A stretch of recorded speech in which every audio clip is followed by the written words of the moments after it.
Welcome to all second year BCom students to the live session on cost and management accounting paper 2. Well, my dear students, uh, last class we have started solving the problem on 24 marks problem which we can expect in the semester exam. In case of 24 marks problem, you will be asked to prepare profit and loss account, cost sheet, and ultimately reconciliation statement. Preparing trading and problems account is very easy because you have studied accountancy from right from the first POC. I think there is no difficulty in that. So then preparation of cost sheet, which you already studied in the last semester. You have studied how to prepare cost sheet, what is the format, what are the adjustments will come. All these things you have studied in the last semester.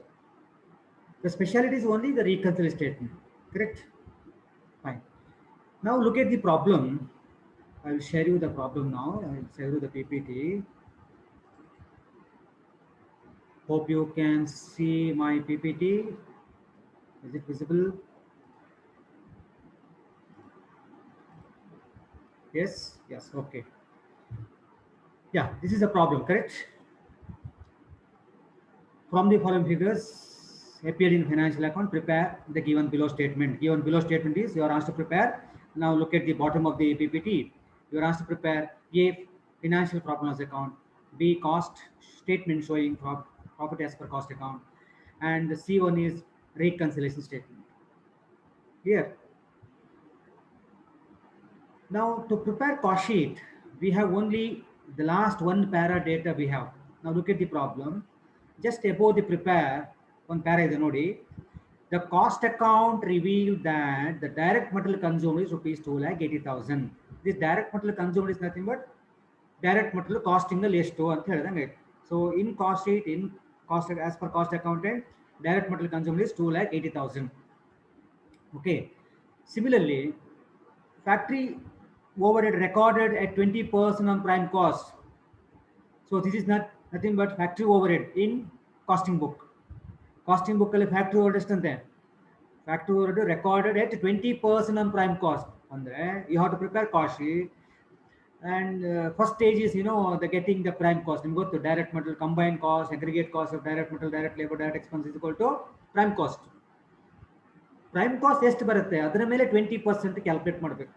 ಆ ಬಂದಂತ 20% ಅನ್ನೋದು cost ಶೀಟಿನ cost ಅಕೌಂಟೆಂಟಿನ factory overhead. Is clear? Similarly continue the problem. Administrative overhead recovered at ₹3 per unit of production. Administrative overhead cost sheet ಅಲ್ಲಿ ಎಷ್ಟಂತೆ? In cost book administrative over recovered at ₹3 per unit. 3 per unit of what? 3 per unit of opening stock? No. 3 per unit of closing stock? No. 3 per unit of number of units sold? No. ಹಾಗಿದ್ರೆ ಯಾವುದು? ₹3 per unit of production. Production is nothing but, my dear students, output. Units produced, output. Number of units produced ಎಲ್ಲ ಒಂದೇ, production ಎಲ್ಲ ಒಂದೇ. ಅಂದ್ರೆ costing book ಅಲ್ಲಿ administration overhead calculate ಮಾಡುವಾಗ ₹3 into output, ₹3 into units produced. ಬಂದ answer administrative overhead in costing book. Clear?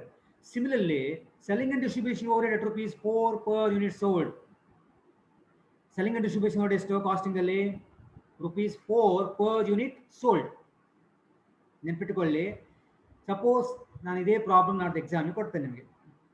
ನಾನು ₹4 per unit ಅಲ್ಲಿಗೆ ಸ್ಟಾಪ್ ಮಾಡಿ ಬಿಡ್ತೇನೆ. ಸೋಲ್ಡ್ ಅಂತ ವರ್ಡ್ ಪ್ರಿಂಟ್ ಮಾಡೋದಿಲ್ಲ, ಸೋಲ್ಡ್ ಅಂತ ವರ್ಡ್ ಕೊಡಲ್ಲ. ನೆನ್ಪಿಟ್ಕೊಳ್ಬೇಕು ನೀವು. Always selling and distribution expenses are to be absorbed on the basis number of units sold. Selling and distribution expenses calculate ಮಾಡುವಾಗ ಕೊಟ್ಟಂತ ರೇಟು ಅದು ₹3 ಕೊಡಲಿ, ₹5 ಕೊಡಲಿ, ₹10 ಕೊಡಲಿ, what ever the amount given into number of unit sold. ಅರ್ಥ ಮಾಡ್ಕೊಳ್ಳಿ. ಈ number of selling and distribution expenses ಹೊರತಾಗಿ ಅದನ್ನು ಬಿಟ್ಟು ಬೇರೆ ಎಲ್ಲ ಎಕ್ಸ್ಪೆನ್ಸಸ್ಗೆ, ಬೇರೆ ಎಲ್ಲ ಎಕ್ಸ್ಪೆನ್ಸ್ ಅಂದ್ರೆ ಯಾವುದು? ಅಡ್ಮಿನಿಸ್ಟ್ರೇಷನ್ ಇರ್ಬೋದು, ಫ್ಯಾಕ್ಟ್ರಿ ಓಡ್ ಇರ್ಬೋದು. ಇದಕ್ಕೆಲ್ಲ ರೇಟ್ ಕೊಟ್ಟವಾಗ ಕೊಟ್ಟ ರೇಟ್ ಇಂಟು ಔಟ್ಪುಟ್, ಕೊಟ್ಟ rate into output. I'll repeat, only for the selling and distribution expenses you need to take given rate into number of units sold. Only for the selling and distribution. Other than selling and distribution expenses calculate ಮಾಡುವಾಗ whatever the rate given 3 rupees 5 rupees 10 rupees 12 rupees ಅಂತ ಬೇಕಾದ್ರೆ ಕೊಡಲಿ, the given rate into output ಯಾವುದಕ್ಕೆ, other than selling and distribution. So in simple, always selling and distribution expenses are to be absorbed on the basis of number of units sold. Is it clear? So ಹಾಗಿದ್ರೆ suppose ಈಗ ನಾನು ಈ problem exam ಕೊಡ್ತಾನೆ ಇಟ್ಕೊಳ್ಳೋಣ, ನಾನಲ್ಲಿ selling and distribution overhead recovered at ₹4 per unit ಅಲ್ಲಿಗೆ stop ಮಾಡಿ ಬಿಡ್ತೇನೆ. ಆಗ ನೀವು ಏನು ಮಾಡಬೇಕು, ₹4 into number of unit sold. But for this problem very clearly mentioned ₹4 per unit of 4 per unit sold ಅಂತ ಹೇಳಿದ್ದಾನೆ. ಹೇಳಿದೆ ಅದು ದಟ್ ಇಸ್ ಇಂಪ್ಲೈಡ್. ಇದು ನೆನ್ಪಿಟ್ಕೊಳ್ಬೇಕು, ಸೈಡಲ್ಲಿ ನೋಟ್ ಮಾಡಿಟ್ಕೊಳ್ಳಿ ಬೇಕಾದ್ರೆ. ಕ್ಲಿಯರ್? ಸೊ ಹಾಗಿದ್ರೆ selling and distribution expenses cost ಶೀಟಲ್ಲಿ ಕ್ಯಾಲ್ಕುಲೇಟ್ ಮಾಡುವಾಗ ₹4 ಇಂಟು ಯೂನಿಟ್ ಸೋಲ್ಡ್ ಮಾಡಿದ್ರೆ ಆನ್ಸರ್ ಬರುತ್ತೆ. ವೆಲ್, ಸೊ ಹಾಗಿದ್ರೆ only one para is given, 3 lines are given for costing ಮಾಹಿತಿ ಅಲ್ವಾ, but you have to prepare cost sheet and you have to remember 5 items ಯಾವುದಲ್ಲ, direct material, direct labor, direct expenses, opening and closing work in progress, and sales. ಒಟ್ಟಿಗೆ 5 item ಆಯ್ತಲ್ಲ. ಈ 5 item ಒಂದು ಬುಕ್ಕಲ್ಲಿ ಕೊಟ್ಟು ಇನ್ನೊಂದು ಬುಕ್ಕಲ್ಲಿ ಕೊಟ್ಟಿಲ್ಲ ಅಂತ ಹೇಳಿದ್ರೆ ನಾವೇನು ಮಾಡ್ತೇವೆ, 2 ಬುಕ್ಕಲ್ಲಿ ಸೇಮ್ ಅಂತ ಪರಿಗಣಿಸ್ತೇವೆ. ಕರೆಕ್ಟ್ ಇಲ್ಲ? 5 expenses I'll repeat: direct material, direct labor, direct expenses, both opening and closing stock of work in progress, opening and closing work in progress, both item, and the 5th one is sales. 2 ಬುಕ್ಕಲ್ಲಿ ಒಂದು ಬುಕ್ಕಲ್ಲಿ ಕೊಟ್ಟು ಇನ್ನೊಂದು ಬುಕ್ಕಲ್ಲಿ ಕೊಟ್ಟಿಲ್ಲ ಅಂದರೆ same ಅಂತ ಪರಿಗಣಿಸಬೇಕು. ವೆಲ್, ನಾವು you are asked to prepare 3 statements, financial profit and loss account, which you already done in the previous class. We got the answer, correct? ನೋಡಿ ಪ್ರಾಬ್ಲಮ್ ನೋಡಿ, ಆನ್ಸರ್ ನೋಡಿ, ಸೇಮ್ ಅಲ್ಲ ಲಾಸ್ಟ್ ಕ್ಲಾಸ್ ಸಾಲ್ವ್ ಮಾಡಿದ್ದು, same problem ಯಾವ solve. ಇಲ್ಲಿ ನಾನು by closing finish goods work in progress ಅಂತ by closing ಕೆಳಗಡೆ ಎಂಟ್ರಿ ಕೊಟ್ಟೆ. ನೀವು ಬೇಕಿದ್ರೆ by closing finish goods 1,20,000, by closing work in progress 80,000 ಹಾಗೂ ಸಹ ಎಂಟ್ರಿ ಮಾಡ್ಬೋದು. ನಾನು ಲಾಸ್ಟ್ ಕ್ಲಾಸಲ್ಲಿ ಸಾಲ್ವ್ ಮಾಡೋ ಹಾಗೆ ಮಾಡಿದೆ, ಎಕ್ಸೆಲ್ ಶೀಟಲ್ಲಿ ಹಾಗೆ ಮಾಡಿದೆ ಅಲ್ವಾ. ಬೈ ಕ್ಲೋಸಿಂಗ್ ಫಿನಿಶ್ ಗೂಡ್ಸ್ 1,20,000 ಒಂದು ಎಂಟ್ರಿ, ಇನ್ನೊಂದು ಎಂಟ್ರಿ ಬೈ ಕ್ಲೋಸಿಂಗ್ WIP 80,000.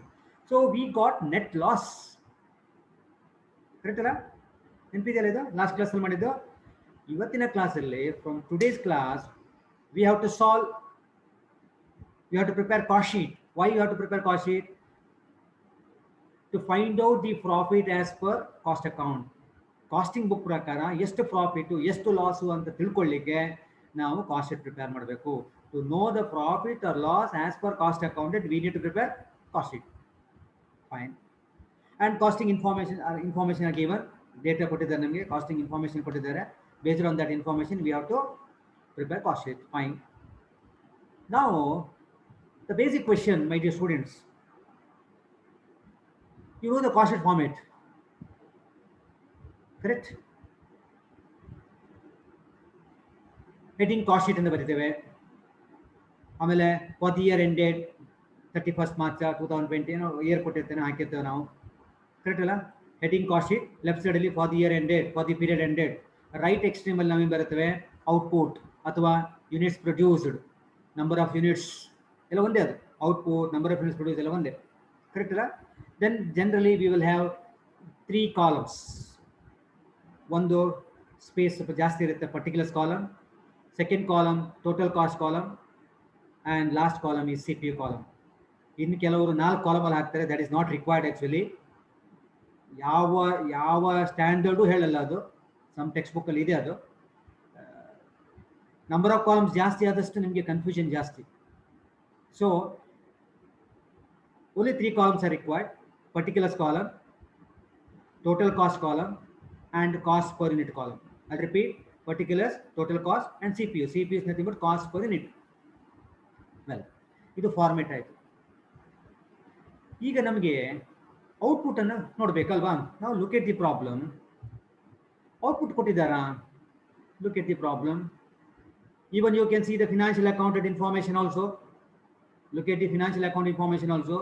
ನೋಡಿ, ಸೇಲ್ಸ್ ಕೊಟ್ಟಿದ್ದಾನೆ. Sales is 1,20,000 units. Sales amount 7 lakhs. Sales units 1,20,000, sales value 7 lakhs. ಸಿಕ್ಕಿದಲ್ಲ ನೋಡಿ, ಸೇಲ್ಸ್ 1,20,000 ಇಸ್ ಬ್ರಾಕೆಟ್ ಅಲ್ಲಿ, ₹7 lakhs is given. Closing stock units is given 40,000 units. Closing stock value as per financial account 1,20,000. Closing stock finished stock units 40,000 units. Amount 1,20,000. This is as per financial account. ನಿಮ್ಗೆ ನೆನಪಿರಬೇಕು, you have studied cost sheet. Don't take the closing value which is given in the financial account. Financial book ಅಲ್ಲಿ ಕೊಟ್ಟಂತ closing stock value ತಗೊಳ್ಬೇಡಿ. ಯಾಕೆ? We have to calculate separately. ಯಾಕೆ we have to calculate separately? Accounting principle ಬೇರೆ, cost accounting principle ಬೇರೆ, which you have studied. Stocks are valued under financial accounting market price or cost price, whichever is least. However, in cost accounting system, stocks are valued always at the cost price. So principle ಬೇರೆ ಇದೆ, ವ್ಯತ್ಯಾಸ ಇದೆ, ತತ್ವ ಬೇರೆ ಇದೆ.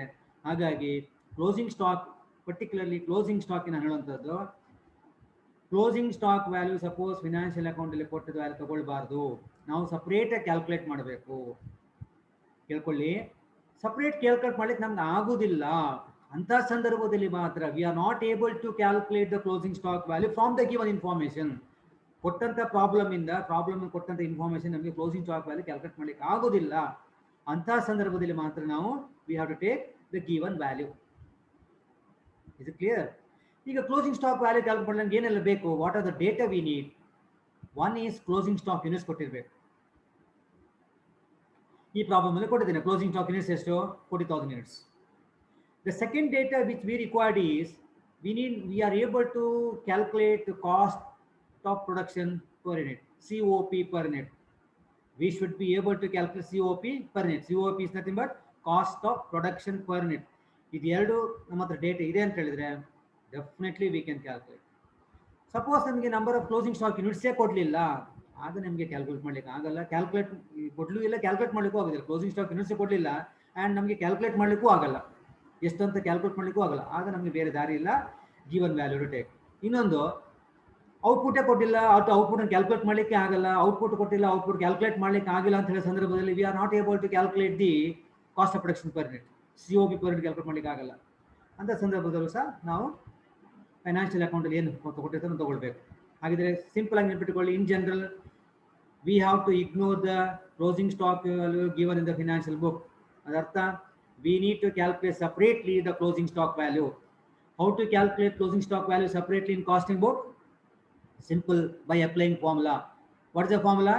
Closing stock units into COP per unit. Closing stock units into COP, cost of production per unit. ಆಗ ನಮಗೆ answer ಬರುತ್ತೆ. ಫೈನ್. ಈಗ ಔಟ್ಪುಟ್ ಕೊಟ್ಟಿದ್ದಾರಾ? ಔಟ್ಪುಟ್ ಎಲ್ಲ ಕೊಡಲಿಲ್ಲ ನೋಡಿ. ಡೈರೆಕ್ಟ್ ಮಟೀರಿಯಲ್, ಡೈರೆಕ್ಟ್ ವೇಜ್ ಅದೆಲ್ಲ ಹೇಳ್ತಾನೆ ಬಿಟ್ರೆ number of units sold, sales units ಇದೆ, ಕ್ಲೋಸಿಂಗ್ ಸ್ಟಾಕ್ ಯೂನಿಟ್ಸ್ ಇದೆ. ಹಾಗಿದ್ರೆ ಎಂಟೈರ್ ಪ್ರಾಬ್ಲಮ್, ಇಡೀ ಪ್ರಾಬ್ಲಮ್ ಅಲ್ಲಿ ನಮಗೆ ಔಟ್ಪುಟ್ ಅನ್ನು ಕೊಡಲಿಲ್ಲ. Please remember, generally you will not be given in both. ನಿಮಗೆ ಈ 24 ಮಾರ್ಕ್ಸಿನ ಪ್ರಾಬ್ಲಮ್ ಅಲ್ಲಿ ನಿಮ್ಗೆ ಜನರಲಿ ಎರಡನ್ನ ಕೊಡಲ್ಲ. ಕ್ಲೋಸಿಂಗ್ ಸ್ಟಾಕ್ ಔಟ್ಪುಟ್ ಮತ್ತೆ ನಂಬರ್ ಆಫ್ ಯೂನಿಟ್ಸ್ ಎರಡನ್ನು ಕೊಡಲ್ಲ. ನಂಬರ್ ಆಫ್ ಯೂನಿಟ್ಸ್ ಸೋಲ್ಡ್ ಕೊಟ್ರೆ ಔಟ್ಪುಟ್ ಕೊಡಲ್ಲ. ಈ ಪ್ರಾಬ್ಲಮ್ ನೋಡಿ, sales units 1,20,000 given. This 1,20,000 is nothing but number of units sold. ಈ 1,20,000 ಯೂನಿಟ್ಸ್ ಇದೆ ಅಲ್ಲ, ಸೇಲ್ಸ್ ಅಲ್ಲ ಇದು, ಸೇಲ್ ಆದ ಯೂನಿಟ್ಸ್ ಅಲ್ಲ ಇದು. ಸೇಲ್ ಆದ ಯೂನಿಟ್ಸ್ ಅರ್ಥ ಅಂತ number of units sold English ಅಲ್ಲಿ. ಕರೆಕ್ಟಾ? ಸೇಲ್ಸ್ ವ್ಯಾಲ್ಯೂ ಎಷ್ಟು? 7 lakh. So number of units sold is given. ನಾವು ನಂಬರ್ ಆಫ್ ಯೂನಿಟ್ಸ್ ಸೋಲ್ಡ್ ಕೊಟ್ರೆ ಔಟ್ಪುಟ್ ಕೊಡಲ್ಲ. ಇನ್ ಕೆಲವು ಸಲ ಏನಾಗುತ್ತೆ, ಔಟ್ಪುಟ್ ಕೊಡ್ತಾನೆ, ನಂಬರ್ ಆಫ್ ಯೂನಿಟ್ ಸೋಲ್ಡ್ ಅನ್ನ ಕೊಡಲ್ಲ. ಔಟ್ಪುಟ್ ಕೊಟ್ರೆ ಯೂನಿಟ್ ಸೋಲ್ಡ್ ಕೊಡಲ್ಲ, ಯೂನಿಟ್ ಸೋಲ್ಡ್ ಕೊಟ್ರೆ ಔಟ್ಪುಟ್ ಕೊಡಲ್ಲ. ಇದು ಹೇಗೆ ಅಂತ ಹೇಳಿದ್ರೆ, ನಾನೊಂದು ಸಿಂಪಲ್ ಆಗಿ ಒಂದು ಎಕ್ಸಾಂಪಲ್ ಹೇಳಬೇಕು. ಜನರಲಿ ನಾವು ಅಕ್ಕನನ್ನ ಮದುವೆ ಮಾಡಿ ಕೊಟ್ಟ ಮನೆಗೆ ಪುನಃ ಅದೇ ಮನೆಗೆ ತಂಗಿಯನ್ನ ಕೊಡಲ್ಲ. ಕೊಡ್ತೇವೆ ನಾವು ಜನರಲಿ. ಅಕ್ಕನ ಮದುವೆ ಮಾಡೋದು ಮನೆ ಕೊಡ್ತಲ್ಲ, ಈಗ ಅಕ್ಕನ ಮನೆ ಹೋಗ್ತಾರೆ, ಮದುವೆ ಆಗಿ ಹೋಗ್ತಾರೆ. ಅದೇ ಮನೆಗೆ ತಂಗಿಯನ್ನ ಮದುವೆ ಮಾಡಿ ಕೊಡ್ತಾರ? ಜನರಲಿ ಕೊಡಲ್ಲ. ಇನ್ನು ಎಕ್ಸೆಪ್ಷನ್ ಕೇಸ್ ಇದೆ ಬಿಡಿ. ಈಗ ಟ್ವಿನ್ಸ್ ಆದ್ರೆ ಅವಕಾಶ ಉಂಟು ಅಲ್ವಾ, ಅಕ್ಕ ತಂಗಿ ಒಂದೇ ಮನೆ ಹೋಗೋ ಚಾನ್ಸ್ ಉಂಟು ಮದುವೆ ಆಗಿ. ಇನ್ನೇನೋ ಲವ್ ಮ್ಯಾರೇಜ್ ಆಗಿ ಚಾನ್ಸಸ್. ಬಟ್ ಜನರಲಿ ಪೇರೆಂಟ್ಸು ಒಪ್ಪುದಿಲ್ಲ, ಬೇಡ ಹೇಳ್ತಾರೆ. ಇದು ಹಾಗೆ ಮಕ್ಕಳೇ, ಅಕ್ಕನ ಕೊಟ್ರೆ ತಂಗಿ ಕೊಡಲ್ಲ, ತಂಗಿನ ಕೊಟ್ರೆ ಅಕ್ಕನ ಕೊಡಲ್ಲ. ಅಂದ್ರೆ ಔಟ್ಪುಟ್ ಕೊಟ್ರೆ ನಂಬರ್ ಆಫ್ ಯೂನಿಟ್ಸ್ ಸೋಲ್ಡ್ ಕೊಡಲ್ಲ, ನಂಬರ್ ಆಫ್ ಯೂನಿಟ್ಸ್ ಸೋಲ್ಡ್ ಕೊಟ್ರೆ ಔಟ್ಪುಟ್ ಕೊಡಲ್ಲ.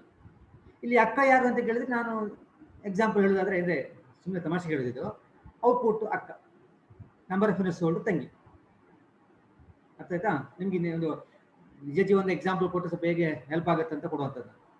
ಸೊ ಔಟ್ಪುಟ್ ಅಂದರೆ generally output value output unit ಜಾಸ್ತಿ ಇರುತ್ತೆ, ನಂಬರ್ ಆಫ್ ಯೂನಿಟ್ಸ್ ಸೋಲ್ಡ್ ಕಮ್ಮಿ ಇರುತ್ತೆ. ಬಟ್ ಹಾಗಿರಲೇಬೇಕಂದ್ರೆ ಕೆಲವು ಸಲ ಓಪನಿಂಗ್ ಮತ್ತು ಕ್ಲೋಸಿಂಗ್ ಸ್ಟಾಕ್ ಆ್ಯಡ್ ಮಾಡಿ ಲೆಸ್ ಮಾಡೋದು ಹೆಚ್ಚು ಕಡಿಮೆ ಆಗ್ತದೆ, ಆಯಿತಾ? ಬಟ್ ಜನರಲಿ ಹೀಗೆ ಹೋಗ್ತದೆ ಅಂತ ಹೇಳಿದ್ರು ಅಷ್ಟೇ, ಹಾಗೆ ಅಂತೇನಿಲ್ಲ. ಸರಿ, ಹಾಗಿದ್ರೆ ಏನಾಯ್ತು ಈಗ? ಔಟ್ಪುಟ್ ಕೊಟ್ಟರೆ ಸೇಲ್ಸ್ ಕೊಡಲ್ಲ, ನಂಬರ್ ಆಫ್ ಯೂನಿಟ್ಸ್ ಸೋಲ್ಡ್ ಕೊಡಲ್ಲ, ನಂಬರ್ ಆಫ್ ಯೂನಿಟ್ಸ್ ಸೋಲ್ಡ್ ಕೊಟ್ಟರೆ ಔಟ್ಪುಟ್ ಕೊಡಲ್ಲ. ಈ ಪ್ರಾಬ್ಲಮ್ ಏನಾಯ್ತು ಈಗ? Number of units sold is given, ತಂಗಿಯನ್ನು ಕೊಟ್ಟಿದ್ದಾರೆ, ಈಗ ಅಕ್ಕನ್ನ ಹುಡುಕ್ಬೇಕು ನಾವು. ತಂಗಿಯನ್ನು ಕೊಟ್ಟಿದ್ದಾರೆ, ಅಕ್ಕನ ಹುಡುಕ್ಬೇಕು. ಹೇಗೆ ಹುಡುಕೋದು? ಈಗ ಅಕ್ಕ ಮನೆ ಬಿಟ್ಟು ಹೋಗಿದ್ದಾರೆ ಅಂತ ಇಟ್ಕೊಳ್ಳೋದು. ಆಗ ಅಕ್ಕ ಮನೆ ಬಿಟ್ಟು ಹೋಗಿ ಜನರು ತಂಗಿ ಅಂತ ಹೇಳಿ ಹೋಗಿರ್ತಾರೆ ಅಲ್ವಾ? ಅಕ್ಕ ತಂಗಿ ಬಾಂಡಿಂಗ್ ಆಗಿರ್ತಾರೆ. ಏನ್ ಮಾಡ್ಬೇಕು? ಹೋಗಿ ತಂಗಿ ಹತ್ರ ವಿಚಾರ ಮಾಡ್ಬೇಕು, ತಂಗಿ ಅಕ್ಕ ಎಲ್ಲಿದ್ದಾಳೆ, ಈಗ ಅಕ್ಕ ಎಲ್ಲಿ ಹೋಗಿದ್ದಾಳೆ, ಹೌದಾ?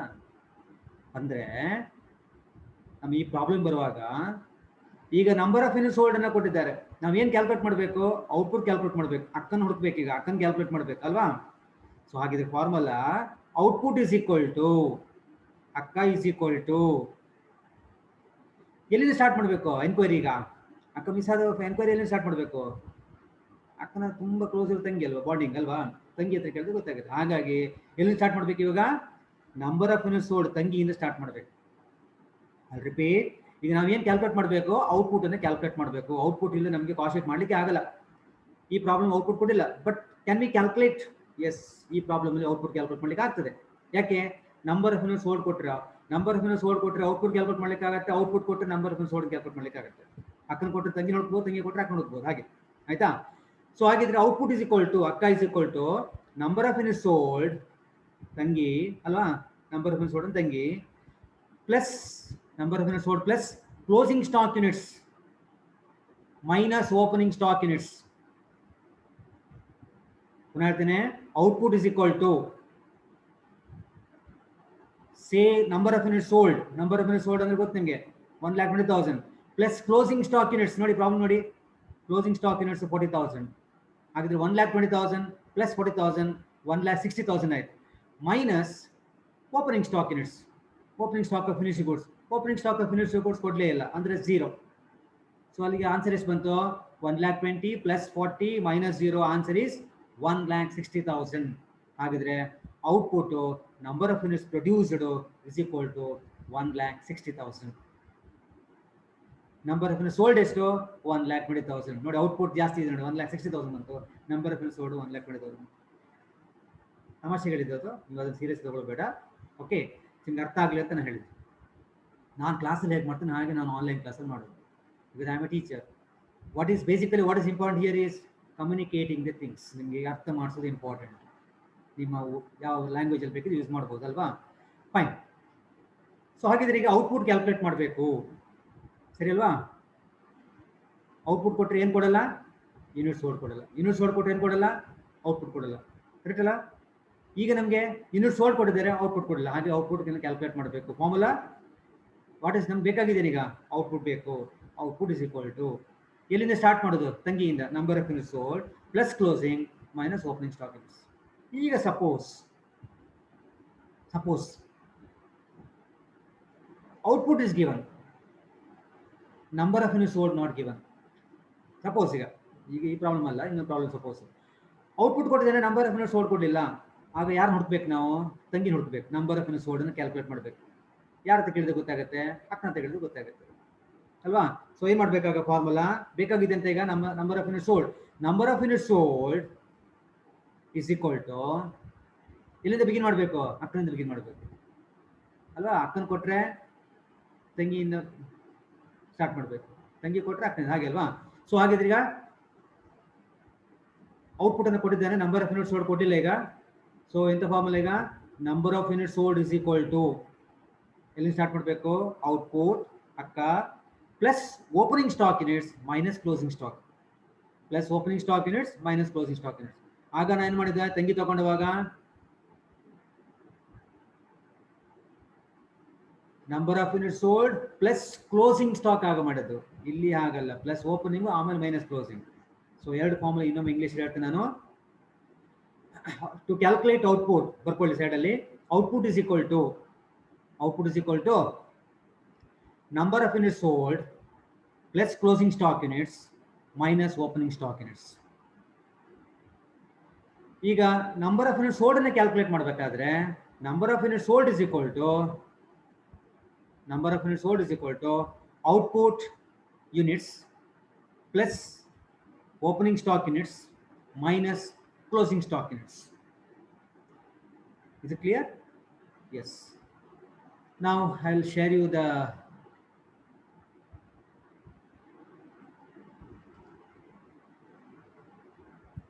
Excel sheet. We will solve problem.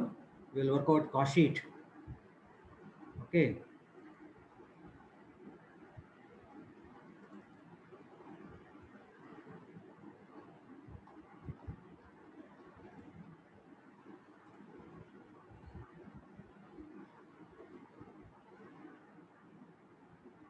Hope you can see my Excel sheet.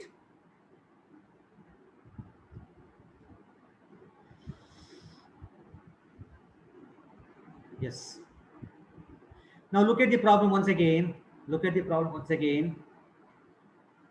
ನಿಮಗೆ ಫಾರ್ಮೆಟ್ ಗೊತ್ತು, ಕಾಸ್ಟ್ ಶೀಟು ಹೆಡ್ಡಿಂಗು ಇಲ್ಲಿ ಲೆಫ್ಟ್ ಸೈಡಲ್ಲಿ ಏನು ಮಾಡಬೇಕು ನಾವು, ಫಾರ್ ದಿ ಇಯರ್ ಎಂಡೆಡ್ ನೀವು ಬರಿತೀರಿ, ನಾನು ಬರೀಲಿ, ನೀವು ಬರೀರಿ.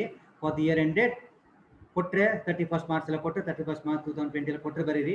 ಏನೂ ಕೊಟ್ಟಿಲ್ಲ ಅಂತ ಹೇಳಿದ್ರೆ just you write for the year ended ಅಂತ ಬರೆದು ಡಾಟ್ ಹಾಕಿ 3-4 ಡಾಟ್ ಹಾಕಿ ಬಿಟ್ಬಿಡಿ. ಆ್ಯಂಡ್ ರೈಟ್ ಸೈಡಲ್ಲಿ ಔಟ್ಪುಟ್ ಬರೀಬೇಕು. ಅಂತ ಬರಬೇಕು, ಔಟ್ಪುಟ್ ಬರೀಬೇಕು. ಈಗ ಔಟ್ಪುಟ್ ಅನ್ನು ಕೊಟ್ಟಿದ್ದಾರಾ ಈ ಪ್ರಾಬ್ಲಮ್ ಅಲ್ಲಿ? ಇಲ್ಲ. ಔಟ್ಪುಟ್ ಬದಲಿಗೆ ಏನು ಕೊಟ್ಟಿದ್ದಾರೆ? ಅಕ್ಕನ ಕೊಟ್ಟಿಲ್ಲ, ಏನು ಕೊಟ್ಟಿದ್ದಾರೆ? ತಂಗಿ ಏನು ಕೊಟ್ಟಿದ್ದಾರೆ? Output is not given. ಏನು ಕೊಟ್ಟಿದ್ದಾರೆ? Number of units sold is given. So ಹಾಗಿದ್ರೆ ಔಟ್ಪುಟ್ ಅನ್ನ ಕ್ಯಾಲ್ಕುಲೇಟ್ ಮಾಡಬೇಕು. ಔಟ್ಪುಟ್ ಕ್ಯಾಲ್ಕುಲೇಟ್ ಮಾಡೋದು ಹೇಗೆ?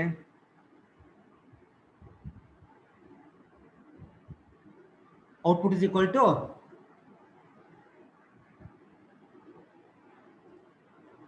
ಬರ್ತೀರಾ ಫಾರ್ಮುಲಾ?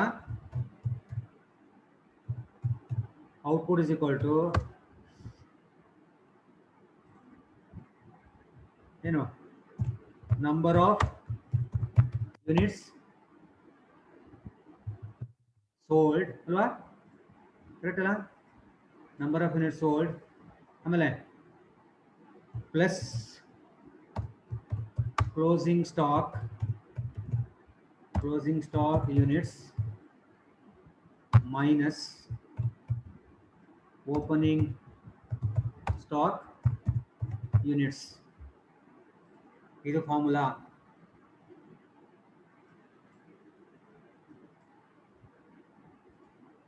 ಕರೆಕ್ಟ್ ಅಲ್ಲ? Output is equal to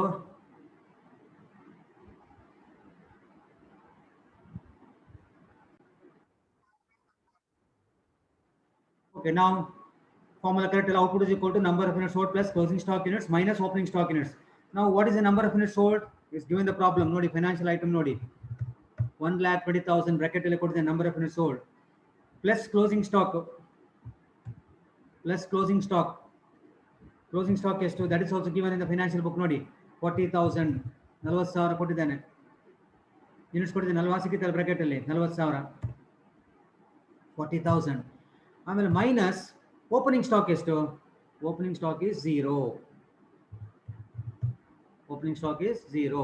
so ಹಾಗಿದ್ರೆ 1,20,000 plus 40,000 minus 0, answer is 1,60,000. So ಹಾಗಿದ್ರೆ ಔಟ್ಪುಟ್ ಎಷ್ಟು ಇವಾಗ? Output is 1,60,000. ಏನಿದು? 60,000 ಯೂನಿಟ್ಸ್. Is it clear? ಅರ್ಥ ಆಯ್ತಲ್ಲ? ಎಸ್. ನಾವು let us start. Cost sheet ಮಾಡುವಾಗ ಮೊದಲ ಐಟಮ್ ಯಾವುದು? ನಿಮಗೆಲ್ಲ ಗೊತ್ತಿದೆ. The first item always in the cost sheet is direct material. Correct ಅಲ್ಲ? ಸೊ ಹಾಗಿದ್ರೆ ಡೈರೆಕ್ಟ್ ಮಟೀರಿಯಲ್.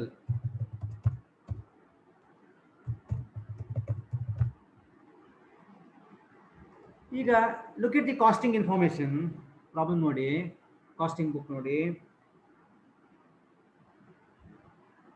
ಲಾಸ್ಟ್ ಪ್ಯಾರ ಓದಿ. ಏನ್ ಹೇಳ್ತಾನೆ? The cost account reveals that the direct material consumed rupees 2,80,000. ಏನಿದು ಕಾಸ್ಟಿಂಗ್ ಬುಕ್ ಪ್ರಕಾರ direct material consumed 2,80,000. 2,80,000 is given the costing book ಅಲ್ಲಿ ಕೊಟ್ಟಿದೆ ನೋಡಿ. The cost account reveals that direct material consumed is 2,80,000. ಹಾಗಾಗಿ 2,80,000. Calculate cost per unit. CPU ಅನ್ನೋ ಗೊತ್ತು ನಿಮಗೆ, cost per unit ಅಲ್ವಾ? ಹೇಗೆ ಕ್ಯಾಲ್ಕುಲೇಟ್ ಮಾಡೋದು? This 2,80,000 divide by 1,60,000. 2,80,000 amount divide by units 1,60,000. Calculate ಮಾಡಿ ಎಷ್ಟು ಬಂತು ನೋಡಿ. Take your calculator. CPU 1.75. ನಾನು generally I take 4 decimal points. ನಾನು ಹಾಗಾಗಿ 1.75 ಬಂತು ಕ್ಯಾಲ್ಕುಲೇಟರಲ್ಲಿ, ಬಟ್ ನಾನು 4 ಡೆಸಿಮಲ್ ಪಾಯಿಂಟ್ ತಗೊಳ್ತೇನೆ. ಪಾಯಿಂಟ್ ಆದಮೇಲೆ 4 ಡೆಸಿಮಲ್ ಪಾಯಿಂಟ್ ಬೇಕಂತ, ಹಾಗಾಗಿ ನಾನು 0 ಹಾಕಿದೆ. Is it clear? ನಾನು generally I insist 4 decimal points so has to get the uniform answer ಅಂತ. ಫೈನ್. ನೆಕ್ಸ್ಟು ನೀವು 1.75 ತೊಗೊಂಡ್ರು ಪರವಾಗಿಲ್ಲ, ಎಕ್ಸೆಲ್ ಶೀಟಲ್ಲಿ ಅದು ತಗೊಳ್ಳಲ್ಲ, ಅದಕ್ಕೆ ಅಡ್ಜಸ್ಟ್ಮೆಂಟ್ ಇದೆ. ಓಕೆ, ನೆಕ್ಸ್ಟು ಡೈರೆಕ್ಟ್ ಮಟೀರಿಯಲ್ ಆಯಿತು. ನೆಕ್ಸ್ಟ್ ಐಟಮ್ ಏನು ಕಾಸ್ಟ್ ಶೀಟಲ್ಲಿ? ಡೈರೆಕ್ಟ್ ಲೇಬರ್ ಅಲ್ವಾ? So direct labour, second item in the cost sheet always is direct labour. ನಾವು ಲುಕ್ ಎಟ್ ದಿ ಪ್ರಾಬ್ಲಮ್. ಪ್ರಾಬ್ಲಮಲ್ಲಿ ಡೈರೆಕ್ಟ್ ಲೇಬರ್ ಬಗ್ಗೆ ಏನಾದರೂ ಹೇಳಿದಾರಾ? ಸೊ ಪ್ರಾಬ್ಲಮಲ್ಲಿ ಕಾಸ್ಟಿಂಗ್ ಮಾಹಿತಿಯಲ್ಲಿ ಉಂಟಾ ನೋಡಿ. ಕಾಸ್ಟಿಂಗ್ ಮಾಹಿತಿಯಲ್ಲಿ ಡೈರೆಕ್ಟ್ ಲೇಬರ್ ಬಗ್ಗೆ ಏನಾದ್ರು ಉಂಟಾ? ಇಲ್ಲ. ಡೈರೆಕ್ಟ್ ಮಟೀರಿಯಲ್ ಕನ್ಸ್ಯೂಮ್ಡ್ 2,80,000 ಹೇಳಿದ್ದಾರೆ, ಫ್ಯಾಕ್ಟ್ರಿ ಓವರ್ ಹೇಳಿದ್ದಾರೆ, ಅಡ್ಮಿನಿಸ್ಟ್ರೇಷನ್ ಓವರ್ ಹೆಡ್ ಉಂಟು, ಬಟ್ ಡೈರೆಕ್ಟ್ ಲೇಬರ್ ಬಗ್ಗೆ ಏನು ಹೇಳಿಲ್ಲ. ಡೈರೆಕ್ಟ್ ಲೇಬರ್ ಹೇಳಿದ್ರು ಒಂದೇ, ಡೈರೆಕ್ಟ್ ವೇಜ್ ಹೇಳಿದ್ರು ಒಂದೇ. ಗೊತ್ತು ನಿಮಗೆ, direct labour or direct wage one and the same ಅಲ್ವಾ? ಡೈರೆಕ್ಟ್ ವೇಜ್ ಮತ್ತು ಡೈರೆಕ್ಟ್ ಲೇಬರ್ ಎರಡು ಒಂದೇ. ಈಗ ನಿಮ್ಗೆ ನೆನಪಿದೆ ಲಾಸ್ಟ್ ಕ್ಲಾಸ್ ಹೇಳಿದ್ದು 5 ಐಟಮ್ಗಳು ಒಂದು ಬುಕ್ಕಲ್ಲಿ ಕೊಟ್ಟು ಇನ್ನೊಂದು ಬುಕ್ಕಲ್ಲಿ ಕೊಟ್ಟಿಲ್ಲ, ಸೇಮ್ ಇರುತ್ತೆ. ಡೈರೆಕ್ಟ್ ವೇಜು ಡೈರೆಕ್ಟ್ ಮಟೀರಿಯಲ್ ಯಾವುದೇ ಕಾರಣಕ್ಕೂ ಕಾಸ್ಟ್ ಶೀಟಲ್ಲಿ 0 ಆಗೋದಿಲ್ಲ. ಪ್ಲೀಸ್ ರಿಮೆಂಬರ್, ಯಾವುದೇ ಕಾರಣಕ್ಕೂ direct material cost direct labour cost 0 ಆಗೋದಿಲ್ಲ. ಡೈರೆಕ್ಟ್ ಎಕ್ಸ್ಪೆನ್ಸಸ್ ಮೇ ಬಿ 0 ಇರಲೇಬೇಕಂತೇನಿಲ್ಲ, but material cost labour cost ಇರಲೇಬೇಕಲ್ಲ. ಏನು ಮಾಡಬೇಕು? 5 ಐಟಮ್ ಯಾವುದಲ್ಲ? ಡೈರೆಕ್ಟ್ ಮಟೀರಿಯಲು ಡೈರೆಕ್ಟ್ ಲೇಬರು ಬಂತು ನೋಡಿ. ಹಾಗಿದ್ರೆ ಡೈರೆಕ್ಟ್ ಲೇಬರು ಅಥವಾ ಡೈರೆಕ್ಟ್ ವೇಜು ಒಂದು ಬುಕ್ಕಲ್ಲಿ ಕೊಟ್ಟು ಇನ್ನೊಂದು ಬುಕ್ಕಲ್ಲಿ ಕೊಟ್ಟಿಲ್ಲ ಅಂದರೆ ಸೇಮ್ ಅಂತ ಪರಿಗಣಿಸಬೇಕು. ಈಗ ನಮಗೆ ಫೈನಾನ್ಷಿಯಲ್ ಬುಕ್ಕಲ್ಲಿ ಕೊಟ್ಟಿದ್ದಾನೆ, ಎಷ್ಟು ಕೊಟ್ಟಿದ್ದಾನೆ ಫೈನಾನ್ಷಿಯಲ್ ಬುಕ್ಕಲ್ಲಿ? ಅದೇ ಅಮೌಂಟ್ ತೊಗೊಳ್ಬೇಕು. ಸೊ ಫೈನಾನ್ಷಿಯಲ್ ಬುಕ್ಕಲ್ಲಿ 1 lakh ಇಸ್ ಗಿವನ್, ಸೊ ಅದೇ 1 ಲಕ್ಷ ತೊಗೊಳ್ಬೇಕು. ಯಾಕೆ? 5 ಐಟಮಲ್ಲಿ ಬರುತ್ತೆ. So 1 lakh divide by 1,60,000 amount divide by units. CPU calculate ಮಾಡಲಿಕ್ಕೆ ಗೊತ್ತು ನಿಮಗೆ. 0.6250 ಬಂತು. 0.6250 ಸರಿಯಾ? ಆಗ ನಾನು 1.7500 ಹಾಕಿದ್ದೆ. ನೀವು ಹಾಗೆ ಬರ್ಕೊಳ್ಳಿ. ಇಲ್ಲಿ ಅದೇ ನೋಡಿ ಡಿಸೇಪರ್ ಆಗ್ತಾ ಉಂಟು, ನೀವು ಬರ್ಕೊಳ್ಳಿ ಕರೆಕ್ಟಾಗಿ. ಓಕೆ, ಈಗ ನಮಗೆ ಎಷ್ಟು ಬಂತು? 0.6250. ಓಕೆ, ಲಾಸ್ಟ್ 0 ತಗೊಳ್ತಾ ಇಲ್ಲ, ಪರವಾಗಿಲ್ಲ, ನೀವು ಬರ್ಕೊಳ್ಳಿ. Next item is direct expenses ಅಲ್ವಾ? ಡೈರೆಕ್ಟ್ ಎಕ್ಸ್ಪೆನ್ಸಸ್ ಇದು ಹೆಚ್ಚಾಗಿ ನಿಮಗೆ ಇರುವುದಿಲ್ಲ. So my suggestion, direct expenses ಕೊಡದೇ ಇರಲಿ, ಯು ರೈಟ್ ಡೈರೆಕ್ಟ್ ಎಕ್ಸ್ಪೆನ್ಸಸ್. ಕೊಟ್ಟರೆ ತಗೊಳ್ಳಿ, ಇಲ್ಲ ಅಂದರೆ dash. So direct expenses 0. Direct expense is 0.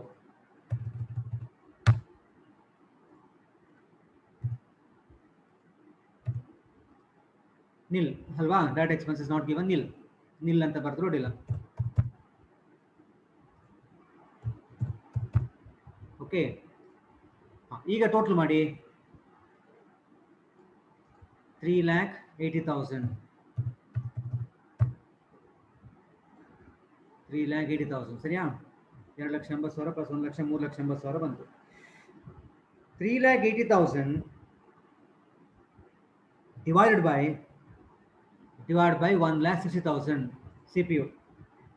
ಏನಿದು? What is this 3,80,000? ನಿಮ್ಗೆ ಗೊತ್ತು, combined cost of direct material, direct labour, direct expenses ಮೂರನ್ನ ಆ್ಯಡ್ ಮಾಡಿ ನಮ್ಗೆ ಏನು ಬರುತ್ತೆ? ನಿಮ್ಗೆ ಗೊತ್ತಿದೆ ಏನು? Prime cost. So prime cost 3,80,000 divide by 1,60,000. CPU calculate ಮಾಡಿ 2.37. 2.3750. ಓಕೆ, 2.3750. ಸೊ ಹಾಗಿದ್ರೆ ಅಪ್ ಟು ಪ್ರೈಮ್ ಕಾಸ್ಟ್ ಯಾರಿಗೂ ಡೌಟ್ ಇದೆಯಾ? Up to prime cost any doubts? ಇಲ್ಲ. ಆಫ್ಟರ್ ದಿ ಪ್ರೈಮ್ ಕಾಸ್ಟ್ ನಾವೇನು ಮಾಡ್ತೇವೆ ಕಾಸ್ಟ್ ಶೀಟಲ್ಲಿ? Add factory overhead. ಸರಿಯಾ? Add factory overhead. ಈಗ look at the costing information. ಓದಿ. ಕಾಸ್ಟಿಂಗ್ ಇನ್ಫಾರ್ಮೇಶನ್ ಏನು ಹೇಳ್ತಾನೆ ಕಾಸ್ಟಿಂಗಲ್ಲಿ? ಫ್ಯಾಕ್ಟ್ರಿ ಓವರ್ ಹೆಡ್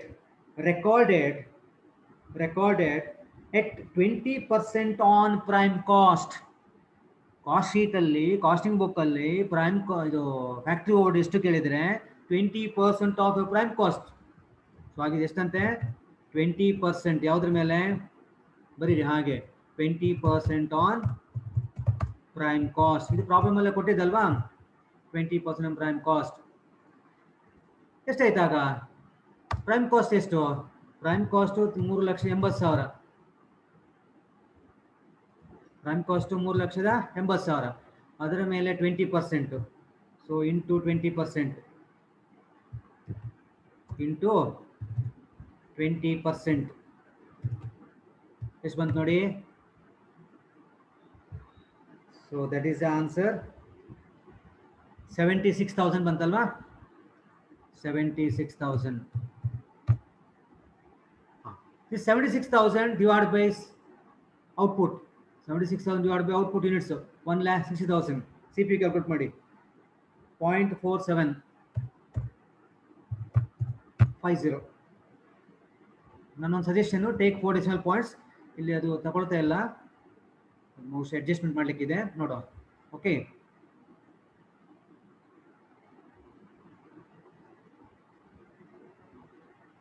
ಆಯ್ತಾ? ಈಗ prime cost 3,80,000. Factory over head ಎಷ್ಟು ಬಂತು ನಮಗೆ ಇವಾಗ? ಫ್ಯಾಕ್ಟ್ರಿ ಓವರ್ ಹೆಡ್ 76,000 ಬಂತು. ಇವೆರಡನ್ನು ಟೋಟಲ್ ಮಾಡಿ 4,56,000. ಈಗ ನನ್ನ ಕ್ವಶನ್ ಇದೆ, can we consider this 4,56,000 as works cost? ನಾನು ಬರಿಬೋದಾ ವರ್ಕ್ಸ್ ಕಾಸ್ಟ್? ಬರಿಬೋದು ನಾ ಇಲ್ಲಿ? ನೋ. ಯಾಕೆ ಬರಿಬಾರ್ದು ಈಗ ವರ್ಕ್ಸ್ ಕಾಸ್ಟ್? ಬರಲಿಕ್ಕಿಲ್ಲ. ಯಾಕೆ ಹೇಳಿ?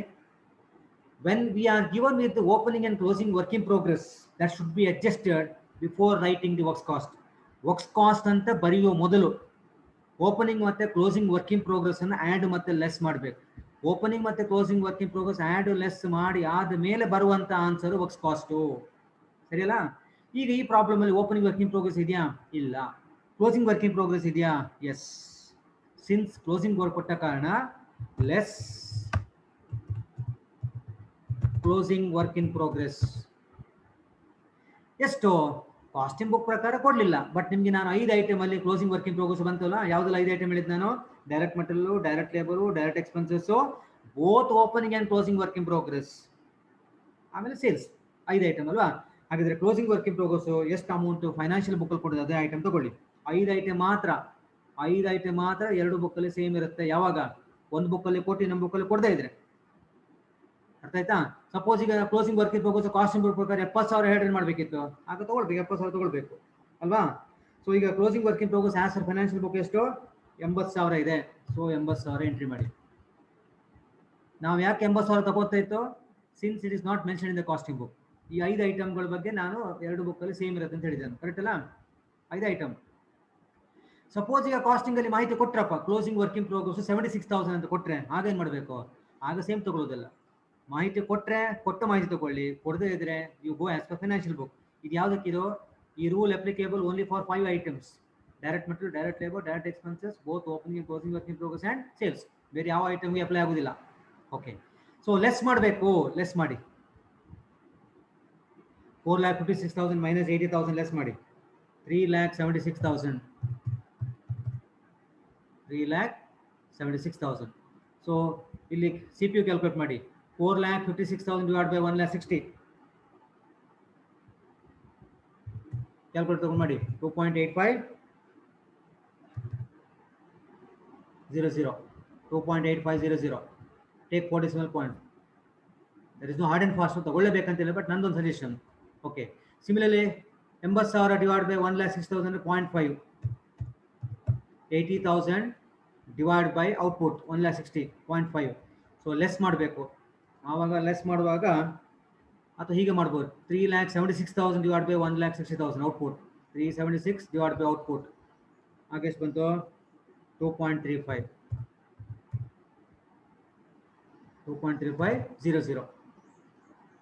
ಅಥವಾ ಇಲ್ಲಿ ಇದು ಮಾಡಿದ್ರು ಆಗತ್ತೆ ನೋಡಿ, 2.8500 ಮೈನಸ್ 0.5 ಅಷ್ಟೇ ಬರೋದು ಆನ್ಸರ್. ಈಗ ನೀವು this 3,76,000 definitely you can be consider as a works cost. Works cost ಹೇಳಿದ್ರು ಒಂದೇ, ಫ್ಯಾಕ್ಟ್ರಿ ಕಾಸ್ಟ್ ಹೇಳಿದ್ರು ಒಂದೇ. Works cost, factory cost one and the same. ಹಾಗಿದ್ರೆ please remember, before writing works cost, before writing factory cost, we need to ensure that both opening and closing work in progress have been adjusted. Opening works cost, factory cost ಅಂತ ಬರೆಯುವ ಮೊದಲು ನಾವು ನಮ್ಮಷ್ಟಕ್ಕೆ ನಾವು ಒಂದು ಎಶ್ಯೂರೆನ್ಸ್ ಕೊಡಬೇಕೇನಂತ ಹೇಳಿದ್ರೆ, opening ಮತ್ತು closing work in progress ಕೊಟ್ಟಂಥದ್ದನ್ನು ನಾವು ಅಡ್ಜಸ್ಟ್ ಮಾಡಿದ್ದೇವೆ. Add opening work in progress plus closing work in progress. ಅದಾದ ಮೇಲೆ ಬರುವಂಥ answer works cost. Prime cost plus add factory ಓಡ್ ಆದ ತಕ್ಷಣ ವರ್ಕ್ಸ್ ಕಾಸ್ಟ್ ಆಗೋದಿಲ್ಲ. ವರ್ಕ್ಸ್ ಕಾಸ್ಟ್ ಆಗಬೇಕಿದ್ರೆ ಪ್ರೈಮ್ ಕಾಸ್ಟಿಗೆ ಫ್ಯಾಕ್ಟ್ರಿ ಓಡನ್ನು ಆ್ಯಡ್ ಮಾಡಬೇಕು, ಆಮೇಲೆ opening work in progress add ಮಾಡಬೇಕು, closing work in progress less ಮಾಡಬೇಕು. ಆ ನಂತರ ಬರುವಂಥದ್ದು ವರ್ಕ್ಸ್ ಕಾಸ್ಟ್. ವರ್ಕ್ಸ್ ಕಾಸ್ಟ್ ಇನ್ನೊಂದು ಹೆಸರು factory cost. I think up to factory cost, works cost, any doubt? Fine, no doubt, very good. Next, add administration overhead. Administration overhead, ಅದಕ್ಕೆ ಇನ್ನೊಂದು ಹೆಸರು ಅಂತ ನಿಮ್ಗೆ ಗೊತ್ತು, ಆಫೀಸ್ ಓವರ್ ಹೆಡ್. ಯಾವುದು ಒಂದು ಬರೋದು ಸಾಕು, administration overhead or office overhead. Administration overhead or office overhead. Okay. Now look at the problem. Look at the costing information. Costing book information ಅಲ್ಲಿ ಅಡ್ಮಿನಿಸ್ಟ್ರೇಷನ್ ಓವರ್ ಬಗ್ಗೆ ಹೇಳಿದ್ದಾರೆ ನೋಡಿ. S, mentioned ಅಲ್ವಾ? ಇದೆ ನೋಡಿ, administrative overhead recovered. Administrative overhead recovered at ₹3 per unit. 3 per unit of production. ಇಲ್ಲಿ production ಹೇಳಿದೆ, ಇದ್ರೆ ಸಹ ಪ್ರೊಡಕ್ಷನ್ ಅದು ಅರ್ಥ ಆಯ್ತಾ? ನಾನು ಹೇಳಿದ್ನಲ್ಲ, only for selling and distribution ಮಾತ್ರ ಕೊಟ್ಟ rate into number of unit sold. ಬೇರೆ ಎಲ್ಲದಕ್ಕೂ ಸಹ ಕೊಟ್ಟ ರೇಟ್ ಇಂಟು ಔಟ್ಪುಟ್. ಕೊಟ್ಟ ರೇಟ್ ಇಂಟು ಔಟ್ಪುಟ್ ಅಂದ್ರೆ output is nothing but production, units of production. So ಹಾಗಿದ್ರೆ ಅಡ್ಮಿನಿಸ್ಟ್ರೇಷನ್ ಓವರ್ಹೆಡ್ ಕಾಸ್ಟಿಂಗ್ ಬುಕ್ ಪ್ರಕಾರ ಏನು ಹೇಳಿದ್ದಾನೆ, recovered, administrative overhead recovered at ₹3 per unit. ₹3 ಅಲ್ವಾ ಇಂಟು per unit of ಯಾವುದು production. Production is nothing but output. ಹಾಗಿದ್ರೆ into output. Okay, calculation ತೋರಿಸಿ. ₹3 into output. Output ಎಷ್ಟು? 1,60,000. So 3 into 1,60,000. So answer is 4,80,000.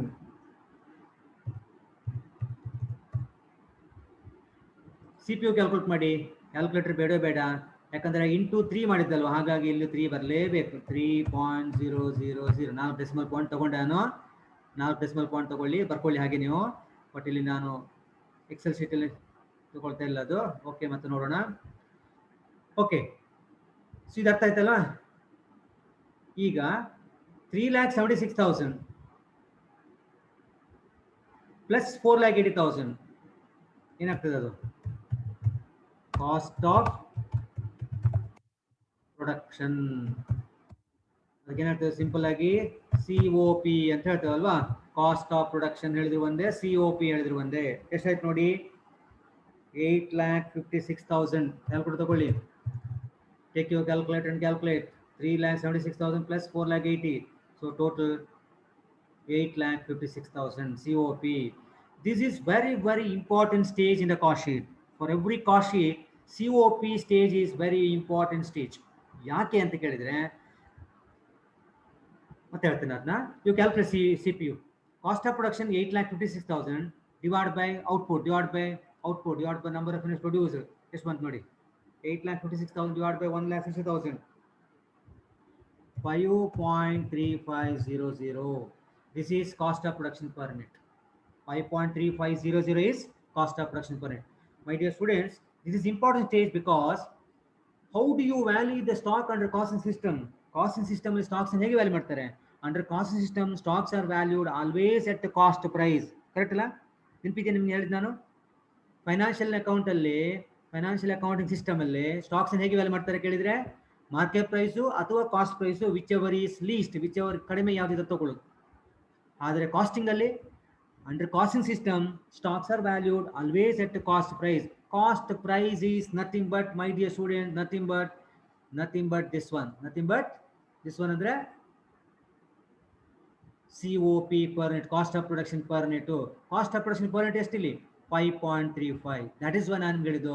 Cost of production stage very important. ಅದರಲ್ಲಿಯೂ cost of production per unit is very very important for us. Cost of production ಜೊತೆಗೆ cost of production per unit is also very important. ಯಾಕೆ?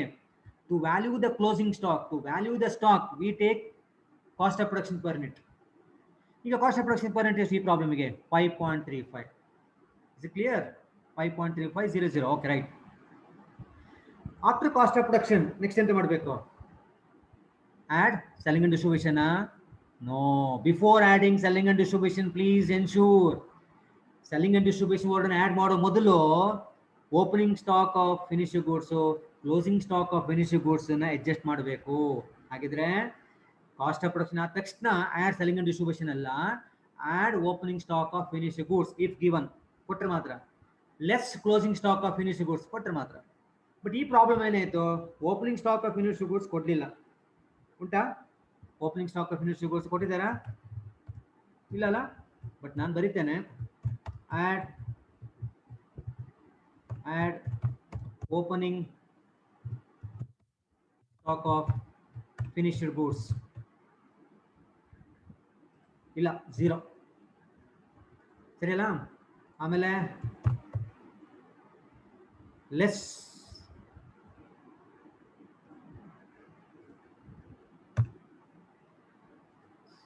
ಆಗ ನಿಮ್ಗೆ ಎಷ್ಟು ಬಂತು? Less ಮಾಡುವಾಗ ಅಷ್ಟೇ ಬಂತಲ್ಲ, 8,56,000. ನಾನು ಏನು ಮಾಡಿದೆ? 8,56,000 cost of production, closing opening stock of finished goods 0.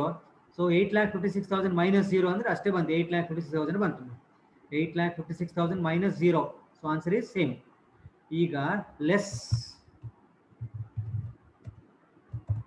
Closing stock of finished goods, closing stock of finished goods. ಈಗ ವೆರಿ ವೆರಿ ಇಂಪಾರ್ಟೆಂಟ್. ತಪ್ಪು ಮಾಡ್ತೀರಿ ನೀವು. ನೀವೇನು ಮಾಡ್ತೀರಿ ಅಂತ ಹೇಳಿದ್ರೆ, ಫಿನಾನ್ಷಿಯಲ್ ಬುಕ್ಕಲ್ಲಿ ಕ್ಲೋಸಿಂಗ್ ಸ್ಟಾಕ್ ಕೊಟ್ಟಿದ್ದಾರೆ. ಎಷ್ಟು ಕೊಟ್ಟಿದ್ದಾರೆ ನೋಡಿ?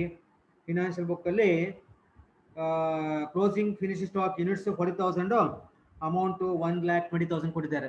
ನೀವು 1,20,000 ಬರೆದು ತಪ್ಪಾಗುತ್ತೆ. ನೀವೇನು ಮಾಡಬೇಕಂದ್ರೆ, as far as closing stock is concern, please make a note, ಬರ್ಕೊಂಡ್ರು ಸೈಡಲ್ಲಿ.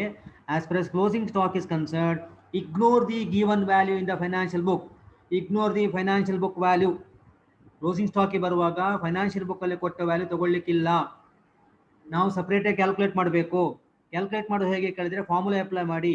ಫಾರ್ಮುಲಾ ಏನು ಕೇಳಿದರೆ, closing stock units into cost of production per unit. ಅರ್ಥ ಆಯ್ತಾ? ಈಗ ನಾನು ಫಾರ್ಮುಲಾ ಬರೀತೇನೆ. Closing stock units, closing stock units into COP per unit, cost of production per unit. Cost of production per unit. ಇದು formula. Closing stock units into COP ಅಲ್ಲ, COP per unit, cost of production per unit. COP ಕೇಳಿದರೆ 8,56,000, COP per unit ಕೇಳಿದರೆ 5.3500. So ಈಗ substitute ಮಾಡೋಣ. Closing stock units ಎಷ್ಟು? 40,000 units into cost of production per unit ಎಷ್ಟು? 5.3500. 5.3500. ಈಗ ನೀವು ಕ್ಲೋಸಿಂಗ್ ಸ್ಟಾಕ್ ವ್ಯಾಲ್ಯೂ ಕ್ಯಾಲ್ಕುಲೇಟ್ ಮಾಡಿ. ಎಷ್ಟು ಬಂತು ನೋಡಿ? ಕ್ಲೋಸಿಂಗ್ ಸ್ಟಾಕ್ ಯೂನಿಟ್ಸ್ ಎಷ್ಟು ಬಂತು? 2,14,000. All of you got 2,14,000. 8,56,000 minus 2,40,000 minus ಮಾಡಿ 6,42,000. 8,56,000 minus closing stock units, so 2,14,000, so 6,42,000. This is what? This is nothing but cost of goods sold. Cost of goods sold. Correct? Yes. ಈಗ very important point to remember. ನನಗೆ ಗೊತ್ತಿಲ್ಲ last semester ನಿಮಗೆ teacher ಹೇಗೆ ಹೇಳಿದಾರೆ ಗೊತ್ತಿಲ್ಲ, but ನಾನು ಹೇಳ್ದಂಗೆ ಮಾಡ್ಬೇಕು. ಈಗ up to cost of production stage ಬರ್ಕೊಂಡು ನೋಡಿರಿ ಸೈಡಲ್ಲಿ. Up to cost of production stage, cost of production ತನಕ ಸಿ ಪಿ ಯು ಕ್ಯಾಲ್ಕುಲೇಟ್ ಮಾಡಲಿಕ್ಕೆ ನಾವು ಡಿವೈಡ್ ಟು ಔಟ್ಪುಟ್ ತಗೊಳ್ಬೇಕು. Up to cost of production stage to calculate C P U take number of units produced, take output. ಹೌದಾ? ಆ ನಂತರ after cost of production, ಅದು point number 1. Point number 1 ಅಂತ ಹೇಳಿದಾನು, up to cost of production stage ತನಕ C P U calculate ಮಾಡಲಿಕ್ಕೆ ನಾವು divide by output ತಗೊಳ್ಬೇಕು. ನೋಡಿ, ಡೈರೆಕ್ಟ್ ಮೆಟೀರಿಯಲ್ ಇರ್ಬೋದು, ಡೈರೆಕ್ಟ್ ಲೇಬರ್ ಇರ್ಬೋದು, ಪ್ರೈಮ್ ಕಾಸ್ಟ್ ಇರ್ಬೋದು, ಎಲ್ಲದಕ್ಕೂ ನಾವೇನು ಮಾಡಿದ್ದು, ಫ್ಯಾಕ್ಟ್ರಿ ಬೋರ್ಡ್ ಇರ್ಬೋದು, up to C O P ತನಕ ನಾವು ಡಿವೈಡ್ ಬೈ ಔಟ್ಪುಟ್ ಮಾಡಿದಲ್ವ, ಡಿವೈಡ್ ಬೈ 1,60,000 ಮಾಡಿದಲ್ಲ, ಅದು ಪಾಯಿಂಟ್ ನಂಬರ್ 1. ಪಾಯಿಂಟ್ ನಂಬರ್ 2 ನೆನ್ಪಿಟ್ಕೊಳ್ಳಿ, ನೀವು ತಪ್ಪು ಮಾಡ್ತೀರಿ, ಯಾಕಂದ್ರೆ ವ್ಯಾಲ್ಯೂಯೇಷನ್ ಮಾಡೋದು ನಮ್ಗೆ ಗೊತ್ತಾಗುತ್ತೆ, ಮಕ್ಕಳು ತಪ್ಪು ಮಾಡ್ತಾರೆ. For adjusting opening and closing stock of finish goods, ಇಲ್ಲಿ ಓಪನಿಂಗ್ ಸ್ಟಾಕ್ ಯೂನಿಟ್ಸ್ ಎಷ್ಟು? 0. ಇದಕ್ಕೆ ನಾವು ಸಿ ಪಿ ಯು ಕ್ಯಾಲ್ಕುಲೇಟ್ ಮಾಡಬಾರ್ದು. ಯಾವ ಕಾರಣಕ್ಕೂ ನೀವು ಅಲ್ಲಿ ಬ್ಲ್ಯಾಂಕ್ ಬಿಟ್ಬಿಡಿ, ಕ್ಯಾಲ್ಕುಲೇಟ್ ಮಾಡಲೇಬಾರ್ದು. ಕ್ಯಾಲ್ಕುಲೇಟ್ ಮಾಡಿದ್ರೆ ನಿಮಗೆ ಕಾಸ್ಟಿಂಗ್ ಪ್ರಿನ್ಸಿಪಲೇ ಗೊತ್ತಿಲ್ಲ ಅಂತ ಅರ್ಥ. ಹಾಗಿದ್ರೆ for adding opening stock of finish goods and for deducting closing stock units, closing stock value ಎಷ್ಟು ಬಂತು ನಮಗೆ ಇವಾಗ? 2,14,000. ಇದು ಎರಡಕ್ಕೂ ಸಹ ಸಿ ಪಿ ಯು ಕ್ಯಾಲ್ಕುಲೇಟ್ ಮಾಡಬಾರ್ದು, ಲಿಮಿಟ್ ಬ್ಲ್ಯಾಂಕ್, ಹಾಗೆಯೇ ಬ್ಲ್ಯಾಂಕ್ ಬಿಟ್ಬಿಡಿ. ಎರಡನೇ ಪಾಯಿಂಟ್ ಏನು ಹೇಳ್ತಾ ಹೇಳಿದ್ರೆ, ಇಂಪಾರ್ಟೆಂಟ್ ಪಾಯಿಂಟ್ ಹೇಳಿದ್ರೆ, for adjusting both opening and closing stock of finish goods there is no need to calculate, there is no need to calculate CPU calculate ಮಾಡಬಾರ್ದು. ಯಾಕೆ ಅಂತ ಕೇಳಿದ್ರೆ, ಕಾಸ್ಟಿಂಗ್ ಪ್ರಿನ್ಸಿಪಲ್ ಏನು ಹೇಳ್ತಿದೆ? Stocks are valued always as cost price. Cost price ಎಷ್ಟು? 5.3500. ಅದು ಈಗ ನಾನು ಪ್ರೂವ್ ಮಾಡಿ ತೋರಿಸ್ತೇನೆ ನಾನು ಇವಾಗ. ಈಗ ನಮಗೆ 2 ಪಾಯಿಂಟ್ ಆಯ್ತಲ್ಲ, 3ನೇ point last point, cost of goods sold point onwards. 2 point ಹೇಳಿ ಆಗಿದೆ, 3ನೇ ಪಾಯಿಂಟ್ ಈಗ cost of goods sold point onwards. To calculate C P U we need to take number of units sold. ನೋಡಿ ಮಕ್ಕಳೇ, ಇಲ್ಲಿಂದ divided by, ಈ stage ಇಂದ divided by number of units sold ತಗೊಳ್ಬೇಕು. ಇಲ್ಲಿಂದ ನಂಬರ್ ಆಫ್ ಯೂನಿಟ್ಸ್ ಸೋಲ್ಡ್, ಎಲ್ಲಿಂದ? Cost of goods sold stage ಇಂದ. ಇಲ್ಲಿ ಸಿ ಪಿ ಯು ಕ್ಯಾಲ್ಕುಲೇಟ್ ಮಾಡಲಿಕ್ಕೆ ಔಟ್ಪುಟ್ ತಗೊಳ್ಳೋದಲ್ಲ. ಫ್ರಮ್ ದಿಸ್ ಸ್ಟೇಜ್ ಆನ್ವರ್ಡ್ಸ್ ಮುಂದೆ ಎಲ್ಲ ನೆಕ್ಸ್ಟ್ ಯಾವುದೆಲ್ಲ ಐಟಮ್ ಬರುತ್ತೆ ಎಲ್ಲ ಐಟಮಿಗೂ divide by number of units sold. ಈಗ ನಂಬರ್ ಆಫ್ ಯೂನಿಟ್ಸ್ ಸೋಲ್ಡ್ ಎಷ್ಟು? Already given the problem 1,20,000. So ಹಾಗಿದ್ರೆ ಈಗ 6,42,000, take your calculator, 6,42,000 divide by 1,20,000 number of units sold. ನಿಮ್ಗೆ ಇದೇ ಆನ್ಸರ್ ಬರುತ್ತೆ ನೋಡಿ, 5.35 ಆನ್ಸರೇ ಬರ್ತದೆ ನೋಡಿ, ಬರಲೇಬೇಕು 5.3500. This is magic. This because ಯಾಕೆ ಕೇಳಿದ್ರಿ, ಇದು ಮ್ಯಾಜಿಕ್ ಅಲ್ಲ, ಇದು ಸುಮ್ಮನೆ ಹೇಳಿದ್ದು ನಾನು. This is because of the cost accounting principal.